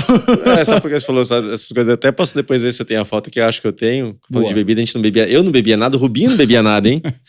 Em 99 a gente pegou um avião juntos lá, um aviãozinho pra ir pra Manicure. E a Stewart era boa. Aí eu falei, cara, se você for pódio, a gente viu um esquisinho, tinha um passarinho desenhado, a gente chamou de pássaro marrom. Um esquisinho safado assim no avião. Falou, cara, se você fizer um pódio, eu vou virar esse negócio aqui. Bom, resumindo, o cara foi pódio. Foi pódio também. Foi pole e pódio, é. Pole e pódio. Aí tem a foto a gente virando o passarinho marrom lá. Foi ali que começou. Acho que eu ajudei a desandar. Exatamente. Agora, só para finalizar o nosso alongado momento pit stop, né? Um pit stop quase Ferrari, aqueles que travam tudo. Esse pit stop aqui, meu. Parece aquelas lá da década de 50, né? Os caras com marreta trocando. Eu queria aproveitar um gancho de algo que você comentou, que foi uma experiência que você teve em 91, quando você foi assistir o teu primeiro grande prêmio de Fórmula 1 lá em São Paulo. O barulho dos carros de hoje em dia, pelo amor de Deus, é triste. É triste. Não, tava tendo corrida... Mas dá para conversar, pelo menos. Tava tendo corrida da Porsche, os carros de GT... O narrador sai com voz. Não, fazem mais barulho do que os carros de Fórmula 1. É inacreditável. Sendo que eu ainda sou suspeito para falar, porque a música mais linda que eu já ouvi na minha vida foi aquele Lamborghini V12 que eu corri no primeiro ano aqui em São Paulo. Aquilo era fora do comum. Agora, perdeu a graça total. Você consegue conversar com o cara do lado. Você ouviu o cara saindo da junção antigamente. Hoje em dia, faz assim, pronto. Não, é a coisa mais anticlímax que existe. Então, eu fico feliz que eu consigo conversar. Então, tá vendo? É isso. Não, se eu estivesse narrando lá, eu tava com voz ainda no final do dia, que não tem que ficar... Não, mas aquilo, na minha opinião, é parte da essência de corrida, é essência de automobilismo. Pelo menos quando... durante a minha vida inteira eu nasci, eu fui criado com um carro que fazia barulho, né? Eu segui o V12, cara. Aí também, não, mas mesmo quando eu era moleque, que eu ia assistir corrida, sei lá, final da década sei lá, 70, então você ouvia Ferrari, tudo bem, se ouvia um Cosworth V8 era bem menor o barulho, mas tinha alguns carros que era um absurdo. Inclusive aquele, acho que você lembra, em 91, aquele Mazda que ganhou Le Mans. Que ganhou Le Mans, eu acho que foi 90. Não, foi 90. Foi 90 que eu tava dormindo dentro do carro. Eu fui assistir a corrida e fiquei à noite dormindo dentro do carro. Então não tinha barulho, desculpa. Se você for dormir dentro do carro, não tinha barulho. Não, era um absurdo. Foi o Herbert, o Gachot e o Volker Weidler que ganharam aquela corrida. Aquilo lá era... Mas tudo bem, eu saí um pouco fora. Imagina. O que eu quero dizer, barulho de carro tem tudo a ver com corrida. Quando você não tem o barulho de carro... Eu não gosto de barulho, mas eu concordo com você. Dá um pouco aquela... Tá legal, mas não tá fantástico. Sim, Tá aí, beleza. o fantástico Fittipaldi com seus barulhos indomáveis. No nosso momento Pit Stop, lembrando que a rede Pit Stop é a maior rede de autopeças do Brasil, com mais de 2.200 pontos de vendas espalhados por todo o país. De volta do nosso momento Pit Stop, deixa eu deixar claro também aqui que nós tivemos a final da NASCAR esse fim de semana, as 3 finais das 3 categorias. Na principal, deu a Ford lá com o Ryan Blaney. Nós colocamos o Blaney entre os nossos favoritos ali. Eu não lembro o que o Nelsinho falou, mas... Ele falou que estava entre Larson e Blaney. Eu sei que o Blaney era um dos meus também. Eu acho que ele já estava mais que maduro, porque ele já está há tanto tempo na Penske, meio que batendo na trave, aquele vai, mas não vai. E agora ele conseguiu ir, né? Foi sensacional. Aliás, a Ford ganhou as 3 categorias. Ganhou na Truck Series com o Ben Rhodes, com o Cole Custer na Xfinity e com o Blaney na Cup. Uma coisa bacana que a gente fala de história, eu lembro da primeira prova do Blaney na Xfinity. E, pô, logo de cara o cara chegou, tá certo que o carro era bom, mas ele chegou, você já via que, pô, esse cara, ele tem ele é diferente, você vê que o cara é bom. E aí foi consagrado campeão. Aliás, tem uma curiosidade, a primeira vez nesse formato da NASCAR... com o pai dele. Com o Dave Blaney, que era o 6 da UPS. Corri com o pai dele. Não adianta você olhar pra mim com essa cara de assustado, tem que passar pra todos, pra você também. Mas eu não corri com o Fangio. É unânime aqui. E o pessoal acha que a gente pega pesado. É brincadeira quando a gente faz esse negócio da idade do Christian. É brincadeira de amigo aqui. Tem gente que fica brava no nosso chat dizendo: pô, absurdo, vocês estão explorando o cara. Gente, é brincadeira. O Chris leva numa boa aqui também. Não é que ele fica bravo, não manda mensagem no grupo depois, quer sem responder. É tudo de brincadeira nossa. Que se um precisar zoar com o outro... Eu também sou velho do grupo. Quando no pedal lá, os caras me... Tio. Beleza, tio. Eu adoro as amigas da minha filha me chamando de tio. Cara. Pô, outro dia na quadra, lá também do prédio, isso já faz uns 10 anos ou mais, até também. Ô, tio, eu falei, tio não, pô. Hoje tudo bem, mas pô, já faz 15 anos atrás não. Tio, então, pô, é isso aí. Só uma curiosidade da NASCAR, foi a primeira vez nesse formato de decisão que nós tivemos, que os 4 finalistas vão para a última prova, que o vencedor da prova não foi o campeão. Foi a primeira vez que aconteceu isso na Cup Series, na principal, que foi o Ross Chastain, o cara da melancia que ganhou a prova. Que nenhum dos 4 que foram para a final, nenhum dos 4. Que de 14 até ontem, o vencedor da prova era sempre um dos 4 finalistas da prova. E daí, não manjo nada de NASCAR. Nenhum daqueles 4 que foram pra final. É que a NASCAR fez um formato de 2014 pra frente, que na última é um processo meio eliminatório, como se fosse um playoff. E na última prova são 4 pilotos, quem chegar na frente ganha. E quem chegar na frente ganha. Então tudo que você marcou ponto antes, estilo americano, cara. Esquece. Acaba tudo. Super Bowl lá. Isso. São aquelas 3 horas de corrida, quem chegar na frente ganha. Eu não manjo nada, mas eu fui ver, não vou lembrar o ano agora, que ano que foi, 14, 15, 16, fui assistir Daytona, cara. Incrível. Então, assim, não conheço porque eu não acompanho, mas muito legal. Muito legal. O evento, então, pô, maravilhoso. Isso é o que americano mais sabe fazer. Maravilhoso. Show. Demais. Show business. Total. Show business. Então, o Chastain venceu. Inclusive, né? Bom, você também vai poder comentar um pouco a respeito. A Liberty, depois que ela assumiu a Fórmula 1, eu acho que de uma maneira geral, a Fórmula 1 dá água pro vinho. Muito melhor. Muito mais comercial, muito mais apresentável, muito mais próxima dos fãs, né? A gente já comentou sobre isso em outros episódios. Eu acho que o efeito Netflix foi muito maior do que todo mundo estava imaginando. Acho que nem eles imaginavam que ia dar tão amigos certo. E amigas conversam comigo por conta do Netflix. Isso. Mas sabe um negócio, até para aproveitar, vai aqui, falando do GP Brasil, o Bernie tava lá. Sim. Né? Você viu ele lá, o Bernie? Não, ele parou 2 vezes para falar com meu pai. Ah, é? E acabou de fazer 94, né? 93. 93. Pô, o cara tá lá, firme, legal. E aí, quando eu falo isso, é dando muito mérito, né, cara? Vamos lembrar, o cara era um vendedor de carro e fez o que fez com a Fórmula 1. Mas... O Ken Tyrrell era um lenhador. Não sabia, não. Lenhador. Uau. Bom, Ken Tyrrell. Mas o que é legal, né? Que mudou muito. O Bernie, na verdade, ele, como vendedor, o que ele fazia? Cara, se você quiser assistir o que eu tô fazendo, se você quiser botar o pezinho aqui o que eu tô fazendo, você vai pagar. Eu não vou te dar nada de graça. Diferentemente do americano. Então, o Bernie fechou a Fórmula 1, tornou ela extremamente exclusiva. Então, assim, se você quer ver alguma coisa, você vai pagar. Ele era contra a mídia social, ele era contra tudo isso, porque não tinha como monetizar. A Fórmula 1 americana agora, cara, abriu o negócio, explora a rede social, tal, coisa que o Bernie não tinha. Agora, tava errado o Bernie? Não dá, cabeças diferentes, épocas diferentes, né? Mas o dele era justamente tornar a Fórmula 1 exclusiva. É assim que ele ganhava dinheiro. Eu acho que ele soube fazer muito bem o trabalho na época com as ferramentas que ele tinha e mas que tornou a fase, global, né? Quando negócio. começou a mídia social, Sim, ele era contra. tava muito fechado, né? Mas não dá pra culpar o cara. O cara, gênio, Não. gênio. Eu sou fã incondicional dele. Eu também. Eu acho que a Fórmula 1 está onde ela está hoje em dia por causa do Bernie. Mas eu também. Eu concordo 100% com você. Eu acho que ele soube orquestrar a situação toda para a época. Hoje em dia a época é completamente diferente, é muito mais dinâmico. Tem isso daqui. O Bernie para hoje em dia não funcionaria muito bem. Bernie para hoje em dia. Mas o cara é genial. Exatamente. É genial, mas para hoje não funciona. É isso. Voltar para alguns assuntos ainda pontuais aqui da corrida. Nós tivemos uma confusão na largada, logo de cara também, que deu uma atrasada um pouco lá na programação.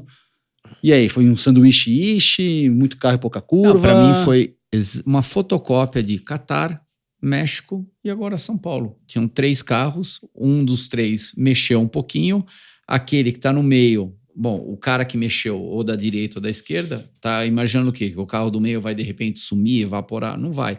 Só que o que era um pouquinho diferente em Interlagos era que a hora que o Magnusson mexeu um pouquinho o carro dele, porque o Hülkenberg estava um pouco mais para trás. Se o Hülkenberg tivesse lado a lado com ele, talvez o Magnusson não ia mexer o carro. Essa foi a minha visão, pelo menos.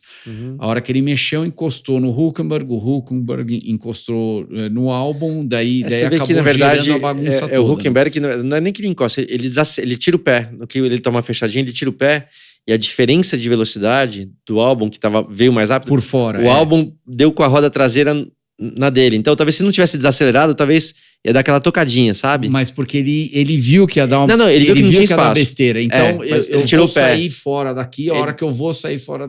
É reação, né? Ele tirou o pé e aí, pau. Eu acho que o que aconteceu lá não teve culpado. Com o comissário não teve culpado e vai muito ao encontro do que a gente já falou.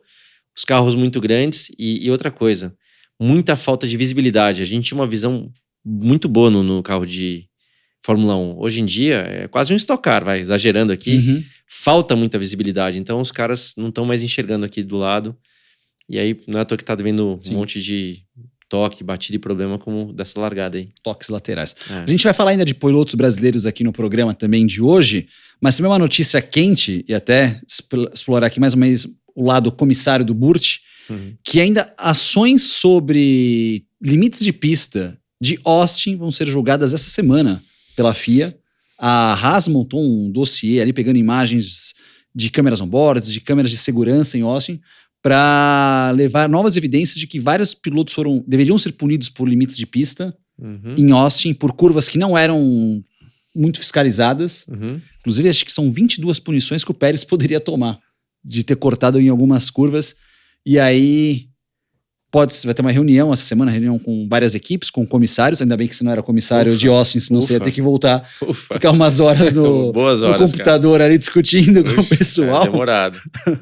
Mas o que você acha disso, Burt? Você acha que, tipo, por exemplo, o track limits é o principal mal da Fórmula 1 hoje, ou coisa do tipo? É chato e é hiper difícil de você administrar isso, né? Porque por mais que tenha lá comissários, tenha a câmera, cara, é difícil.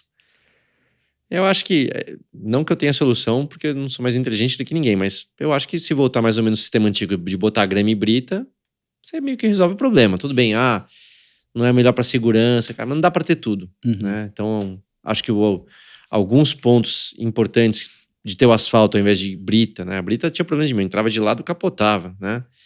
Grama também tem questão de não ser... Ok, alguns pontos precisam do asfalto, mas onde você sabe que vai ser um problema de track limit... Cara, na minha opinião, põe em grama. E você basicamente resolve. Dificilmente alguém vai botar a roda na grama e conseguir ser mais rápido. É um problema, cara. Ficou muito chato. O Qatar, né, foi chato demais, né? E aí você vê a câmera lá... Sabe o que você devia fazer? Você devia estar sentado nessa cadeira que eu tô sentado umas 2 semanas atrás. Então você já fala, que eu não vi. Eu falei exatamente a mesma coisa. Põe grama. É exatamente isso que você tá falando. Não, porque deu meio centímetro. Cara. Entendeu? Como é que você consegue policiar se foi 1/4 de centímetro, se foi meio centímetro, se foi... E você vê on-board, tá dentro, né? Você vê a visão do piloto, cara. Não, mas você vai ver lá de fora, tá 1 centímetro pra fora. Que é uma coisa que eles trouxe outra coisa à tona também, né? que inclusive eu li alguns comentários, um ou outro, falando que não tinha nada a ver, mas tem tudo a ver. A altura que você senta dentro do carro vai ter vantagem e desvantagem nisso aí. Porque se você naturalmente sentar um pouco mais alto dentro do carro, é claro que você vai ter uma visão um pouco melhor. Tem gente que se sente confortável sentando mais enterrado no carro, mais baixo. Você só vê a parte de cima da roda dianteira, não enxerga absolutamente... É que as pessoas não têm essa noção. Exatamente. A pessoa que fez o comentário não tem essa noção. Então é claro que o cara que está enterrado, ele vai ter uma desvantagem. Agora... porque vieram com essa regra, que você não pode passar da linha, que isso, que aquilo. Agora, eu preciso mudar o meu estilo de pilotagem ou o jeito que eu me sinto confortável para tentar ter mais vantagem dessa regra. Eu não sei, eu acho meio errado isso daí. E só para... É exatamente o que o Christian está falando. Não é que tá exagerando de só ver aqui o pneu aqui. Não, é isso mesmo, cara. E mesmo que você sente alto, você não vê, você não sabe onde tá. Por que o grid tem aquela faixa amarela para o piloto enxergar? Tipo essa, né? Onde para. Porque aquela faixinha amarela do lado. Ele não consegue ver onde ele tá parando. Ele não consegue ver na frente. Ele não consegue ver. Por isso começaram a colocar aquela faixinha lateral. Porque o cara olha pro lado, aí opa. Exatamente. Tá assim, não dá pra ver, cara. Muito doido isso. E uma coisa que você falou da câmera on-board faz sentido, porque eu vi muita gente comentando, mas na on-board dá pra ver que o cara tá dentro e a hora que você pega tá fora. Porque é o ângulo da câmera e a da lente, então dá a impressão de uma coisa, mas no real dá outra. E daí você tem que lembrar de outra coisa, né? Na on-board, a câmera tá posicionada pra cima da onde o teu campo de visão tá, da onde você tá sentado. Então ainda tem mais esse agravante, né? Não faz sentido, né? Tem Qatar, tem a Áustria, né? As curvas. Sim, a Áustria é um Deus me livre. Agora Austin. Austin. Não dá pra continuar com isso. Entendeu? Não, a Áustria e Qatar, pra mim, são as duas piores do ano. A Áustria é certeza que vai dar M. Imagina, muito punindo... Quantas punições? Sei lá, 50 punições durante a corrida. Não. É isso? E desculpa, acabei não perguntando. Que lugar que a Haas acabou em Austin pra eles estarem fazendo esse barulho aí? Porque eles querem punir não só o Pérez, eles querem punir um monte. O Pérez mas aí eles vão provavelmente marcar pontos. Vão marcar pontos. Tá vão marcar pontos. Pra poder... No lugar do Gunther, falei com o Gunther lá na corrida, eu gosto muito dele, a gente trabalhou junto na Jaguar. Aliás, até, né, o Gunther queria me chamar de volta pra Jaguar em 2003. Eu tava na Ferrari e falou, cara, você quer vir pra cá? E aí chegou o Christian Klein, que acho que era um bom piloto com dinheiro da Red Bull, e levou a vaga e tudo bem. Então conheci ele há muito tempo, no lugar dele eu farei mesmo barulho aí também, aqueles pontinhos pra mim. Regra é regra, né? Mas quando ele chegou, a Jaguar foi de Red Bull, daí foi quando a Red Bull foi mais entrou ou na menos Fórmula ali, talvez 1, foi mais ou menos isso? Foi mais ou menos, acho que esse link aí do Christian Klein na Jaguar, que acho que que fez um link. Acho que foi daí que começou o negócio. Mas era pequeno que tinha Red Bull no começo. Eu nem lembro. Mas... o primeiro piloto Red Bull que chegou na Fórmula 1 foi o Bernoulli. Foi o primeiro. Comigo, 2000 ou 2001. O Bernoulli já estava um ano antes? O Bernoulli não, mas ele já de Arrows, né? Arrows com o patrocínio Red Bull. Já tava. Foi 2000. A Red Bull entrou na Fórmula 1 com o Bernoulli, 2000. Não, 2001, aquela prova, a foto 2001?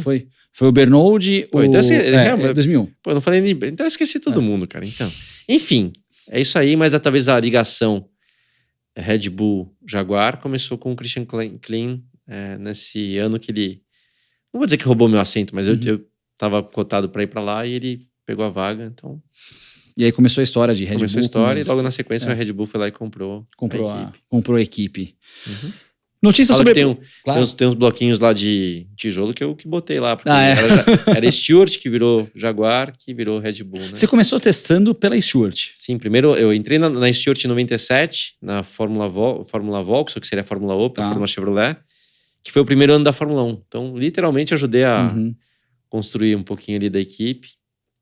Aí, em 98, eu fiz primeiro teste no Fórmula 1 de 98, na chuva, em Silverstone, mas aquela emoção que eu lembro também até hoje.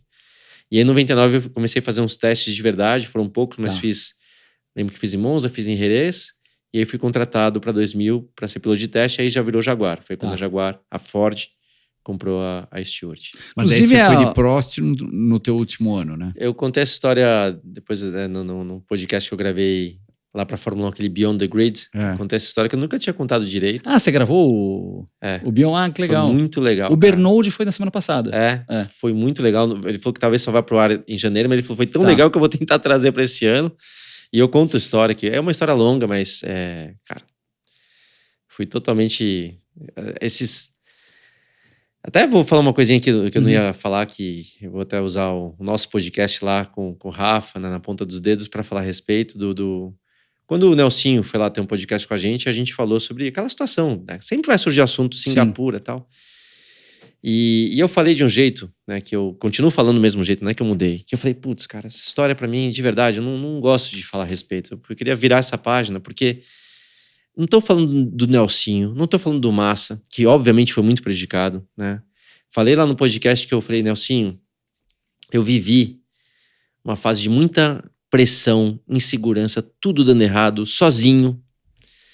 Então eu falei pra ele, eu te entendo, cara. Eu falei assim, eu comparei o que o Nelsinho fez, uma atitude totalmente inconsequente, a palavra certa é inconsequente, porque quando eu tive meu acidente em Spa, tentando passar o Irvine onde não cabia, a 300 e sei lá quantos por hora, foi altamente inconsequente, né? Eu quase morri, quase morri, tive hemorragia cerebral, concussão cerebral, fiquei em coma induzido e tal, porque eu tava tentando resolver tudo ali sozinho, uma coisa que não teria solução, né? Era tanta pressão, tanta coisa dando errado, o ano de sonhos era o ano de pesadelo, de tanta coisa dando errada, que eu fui prejudicado na Jaguar, eu fui colocado para fora da Jaguar, quer dizer, eu saí da Jaguar antes de ser colocado para fora, que tinha um esquema totalmente errado ali, liderado pelo Bob Rahal, por isso que é longo, não vou entrar aqui no detalhe, mas totalmente errado do Bob.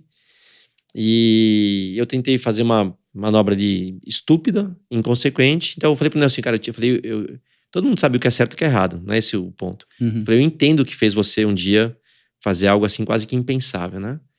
E isso gerou um certo barulho para quem quiser entender, o interlocutor entende como ele muito bem, né, que é como se eu estivesse ou apoiando ou concordando com alguma coisa. Não, imagina, não tem nada a ver.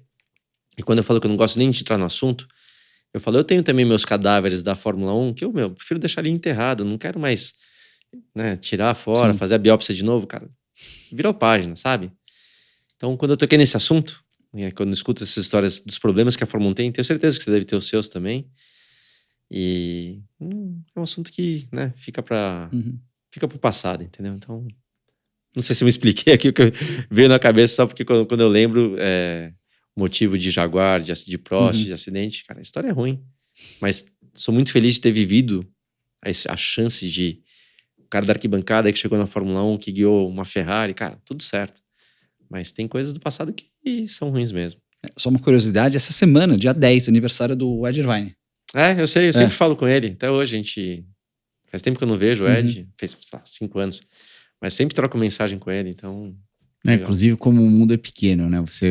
A gente começou a tocar um pouco no assunto da Prost. Quando o Alain estava enfim, mal das pernas, como businessman. Muito mal das pernas, então, né?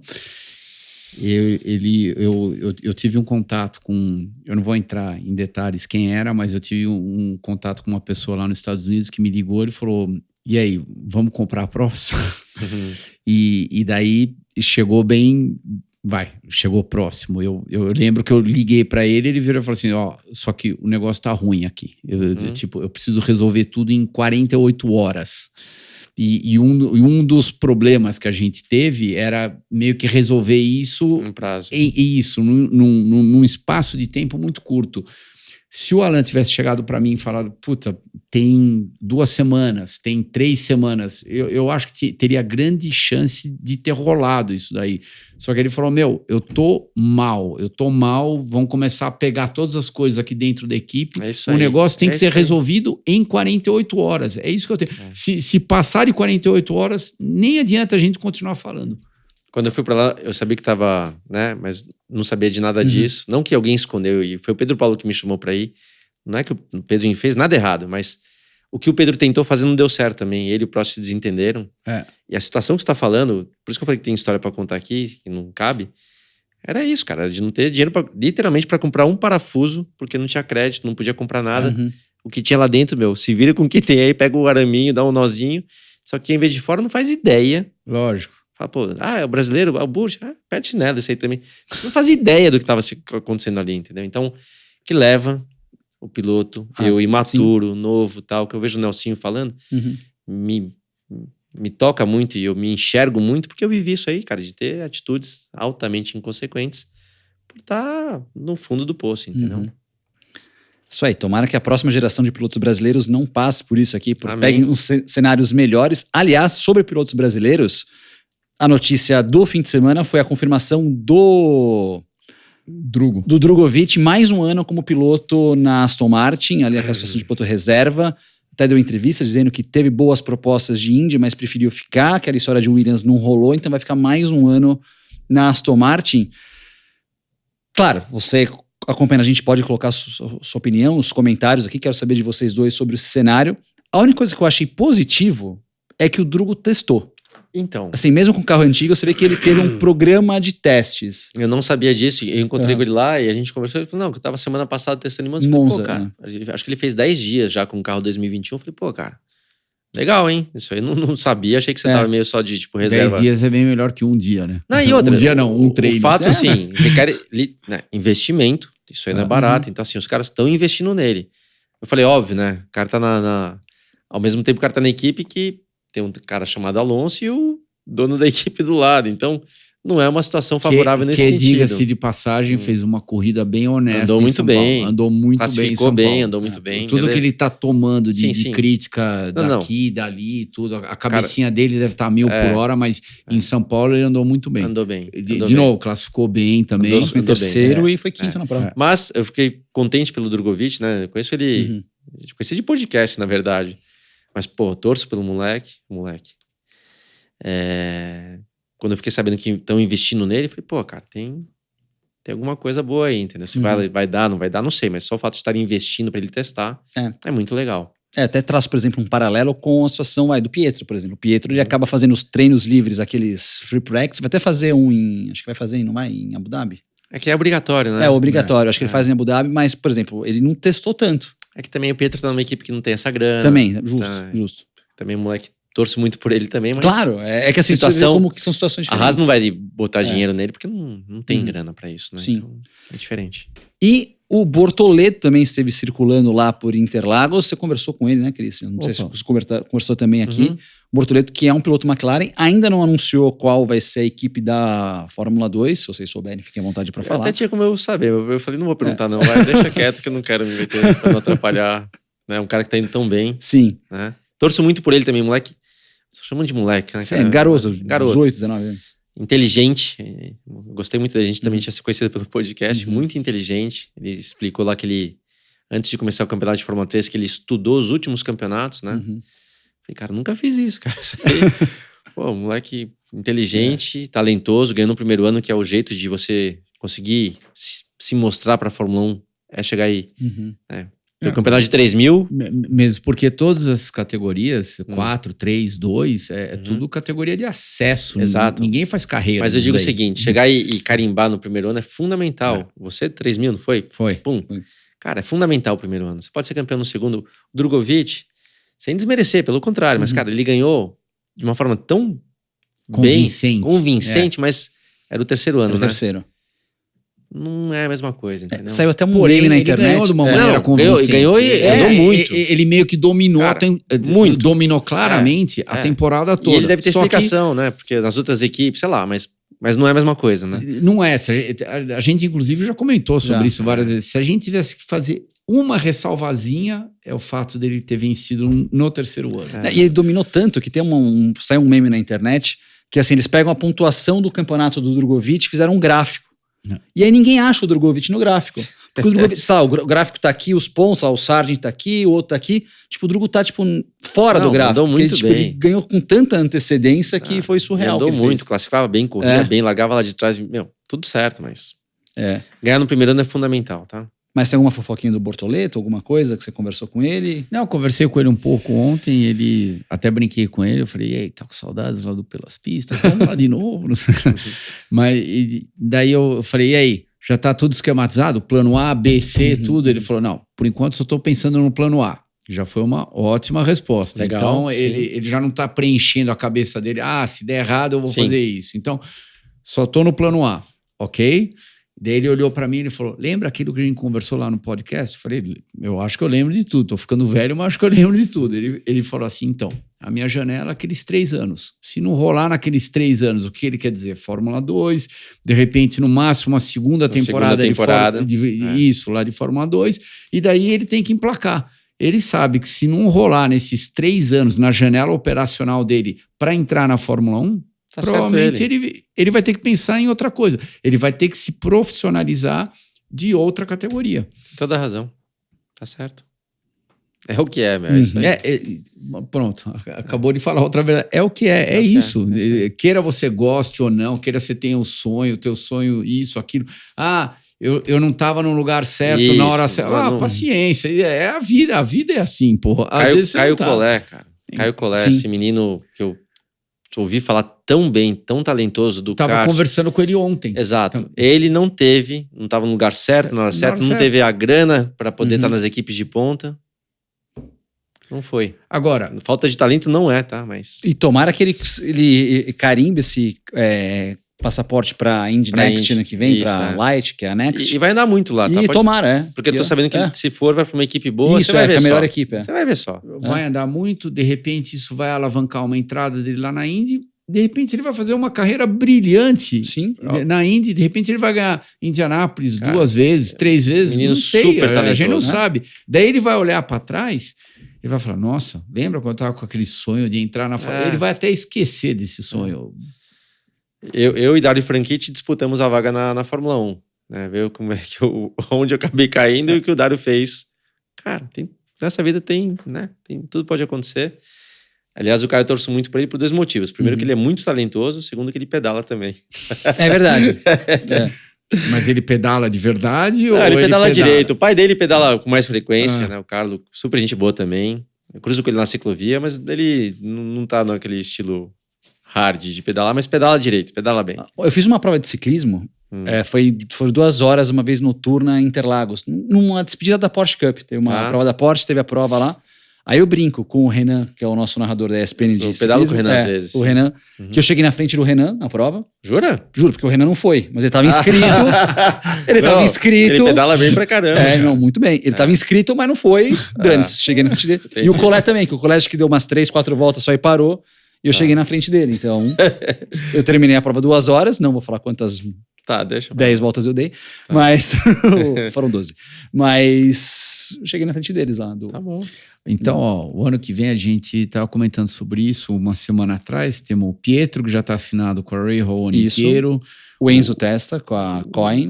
Inclusive, falei com ele rapidinho. Ele vai testar em Sebring no mesmo dia que o Pietro, só os 2 andando. Legal isso daí. Legal. O Pietro e o Enzo. O Pietro vai estar andando pela primeira vez de Rahal e o Enzo vai estar andando de Coin em Sebring, só os 2. Show. Daí, então, tem talvez o Collet. Na Next, o Kiko Porto. O Kiko Porto e tem o Franzoni também que pode estar. O Franzoni e o Nick. É que o Nick ainda tá um pouquinho... O Nick Jafone tá ainda abaixo. Não, tudo bem, mas tá na esteira. Exatamente. É isso. Bastante brasileiro dando um pouco de tração para a Indy de novo. De repente a Indy vai virar aquela que era da década de 90. Tomara, cara. Tomara. Porque realmente são tão poucas vagas aqui do... Sim. Né? Sim. Gente, estamos chegando no final do nosso Pelas Pistas, só alguns recadinhos. Nosso bolão, mais uma vez, foi um fracasso, ninguém gabaritou. Cheguei perto. A hora que o Norris estava chegando, eu falei, puta, acho que... Quem chegou mais perto? Acho que foi dessa vez, né, Cal? O Christian? O que ele botou ali, o Christian, o Cal? Não, acho que eu acertei. Não, primeiro e segundo não. Não, eu coloquei... primeiro vale apostar no Verstappen? Não, que aí todo mundo... só eu fiz diferente. Aí no primeiro não conta. Então tira esse aí. Vou tentar achar aqui o post aqui. Enquanto isso, a gente vai falar do bolão. Semana que vem a gente faz os palpites de Las Vegas para a próxima prova. Pergunta bem pessoal para você, Burt. A gente falou, né, 19 anos de televisão já, ininterruptos, mas teve uns períodos que você chegou a comentar algumas provas aqui a colar. E a gente sabe, né, na TV, que às vezes tem muitas coisas que a gente tem que dar aquela transformada numa linguagem para o pessoal entender. Sim. Mas aonde veio a ideia do macarrãozinho? Cara, não foi eu que criei. Não? Não. Vou tentar... Não foi eu que criei isso aí, cara. Mas... É que toda vez que a gente fala assim, o macarrãozinho já... Mas não, eu já vi a explicação que realmente... Porque... Cara, porque em inglês é marbles. Tá. Marbles é bolinha de gude. Não é uma bola de gude, é muito mais... Na minha época de Fórmula 1, era o pneu grooved, como é que chama? O pneu... Com aquela ranhura. O pneu riscado, né? Que era um pneu que, diferentemente do slick, talvez seja um pouco da explicação, tá? Ele tinha muito graining e por ser um pneu diferente, aquele pneu riscado, fazia muito... Como é que você vai chamar? Aquela borrachinha que... Sabe o macarrão que você faz assim, ó? Sim, aquele... Né? E fica fininho, compridinho. Como é que você vai chamar aquilo lá? Não, eu acho genial. Não, então assim, se tiver algum outro nome, beleza, mas na minha época de Fórmula 1, era muito esse macarrãozinho, essa borrachinha compridinha, fininha, cheio pela pista. E quando você juntava um monte, cara, parecia um pratinho de macarrão, assim, faltava só jogar o molho sugo ali em cima. O molho tomate. Então, mas eu não sei se foi criação minha. Acho que não. Mas eu sei que brinca comigo, pega no pé, acho legal até. Não, aqui é legal, bacana, legal, é uma forma de lúdica. Sim, Se legal. você vai explicar marbles, ninguém realmente vai entender. Exatamente. E realmente, o senhor chegou perto. O senhor colocou Verstappen, Norris e Hamilton no pódio. Eu inverti, eu coloquei Norris, Verstappen e Hamilton. Eu colocaria o Hamilton também na frente do Norris. Eu coloquei, quando a gente aposta ela também.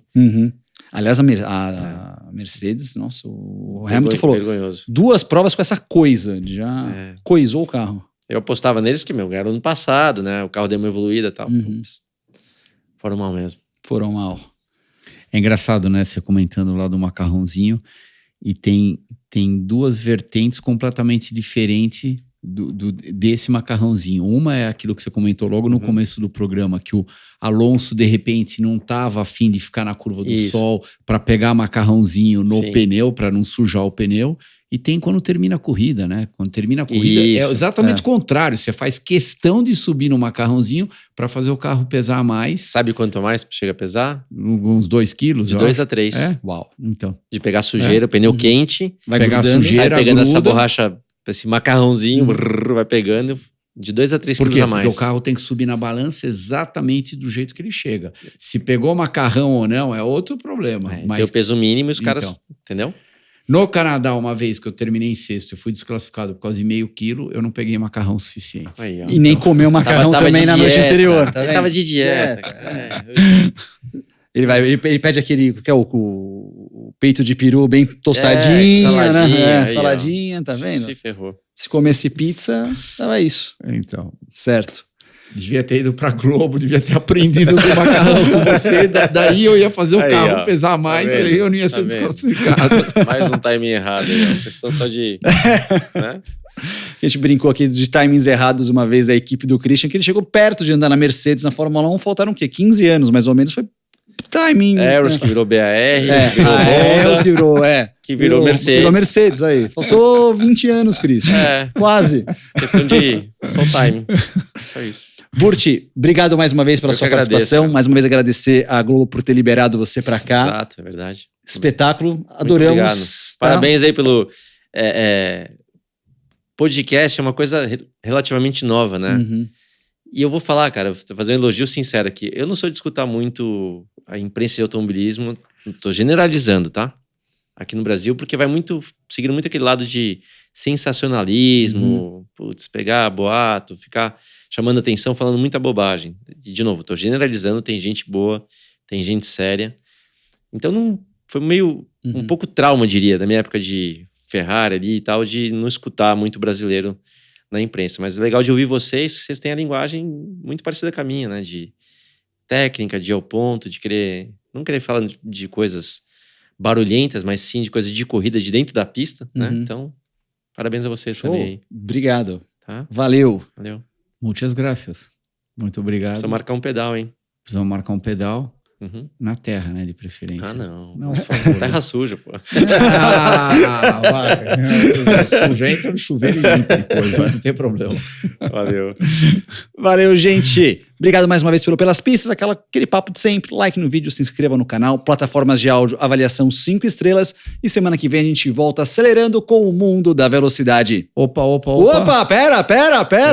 Quase hoje? terminando. Não. Tá chegando perto aquele programa de trazer meu pai aqui, hein? Também, mas eu pensei que você fazia... Você não tinha o anúncio você faz semana que vem? Ah, não, também. Isso. Eu quero assistir isso aí, cara. Não, então. Pô, quero assistir. Tá chegando bem perto. Então, ó, pessoal que acompanha a gente, vocês fiquem ligados, hein? Eu tô ouvindo um zum aí. Reginaldo Leme. Teu pai. Então, meu pai. O Reginaldo sabe pouca história da Copersucar, né? Isso é Quase legal. nada, né? Sabe, óbvio que 10 vezes mais do que eu, né? Eu tinha esse tamanho, né? Não sabia nada. Eu só sabia que, quando meu pai chegava nervoso em casa, eu falei, deve ter algum parafuso que não deu certo hoje, que não conseguiu entrar lá no carro. Então, era a única coisa que eu sabia. E semana que vem tem um anúncio seu também. Acho que sim, né? Boa. Então. Já tô sabendo. Então, você tentou dar um nó em metade aqui, mas o bom jornalista já sabe tudo. Só que esse daí, o Nelsinho tem que estar na minha frente. Então, semana que vem você conta pra ele. Eu não faço ideia do que estão falando, mas eu quero também saber. Tá depois. bom, Então, o 63 você assiste, o 62 você tá nele, Burti. Tá bom, fechou. Show. Valeu, turma. Obrigado mais uma vez. Esse foi o Pelas Pistas.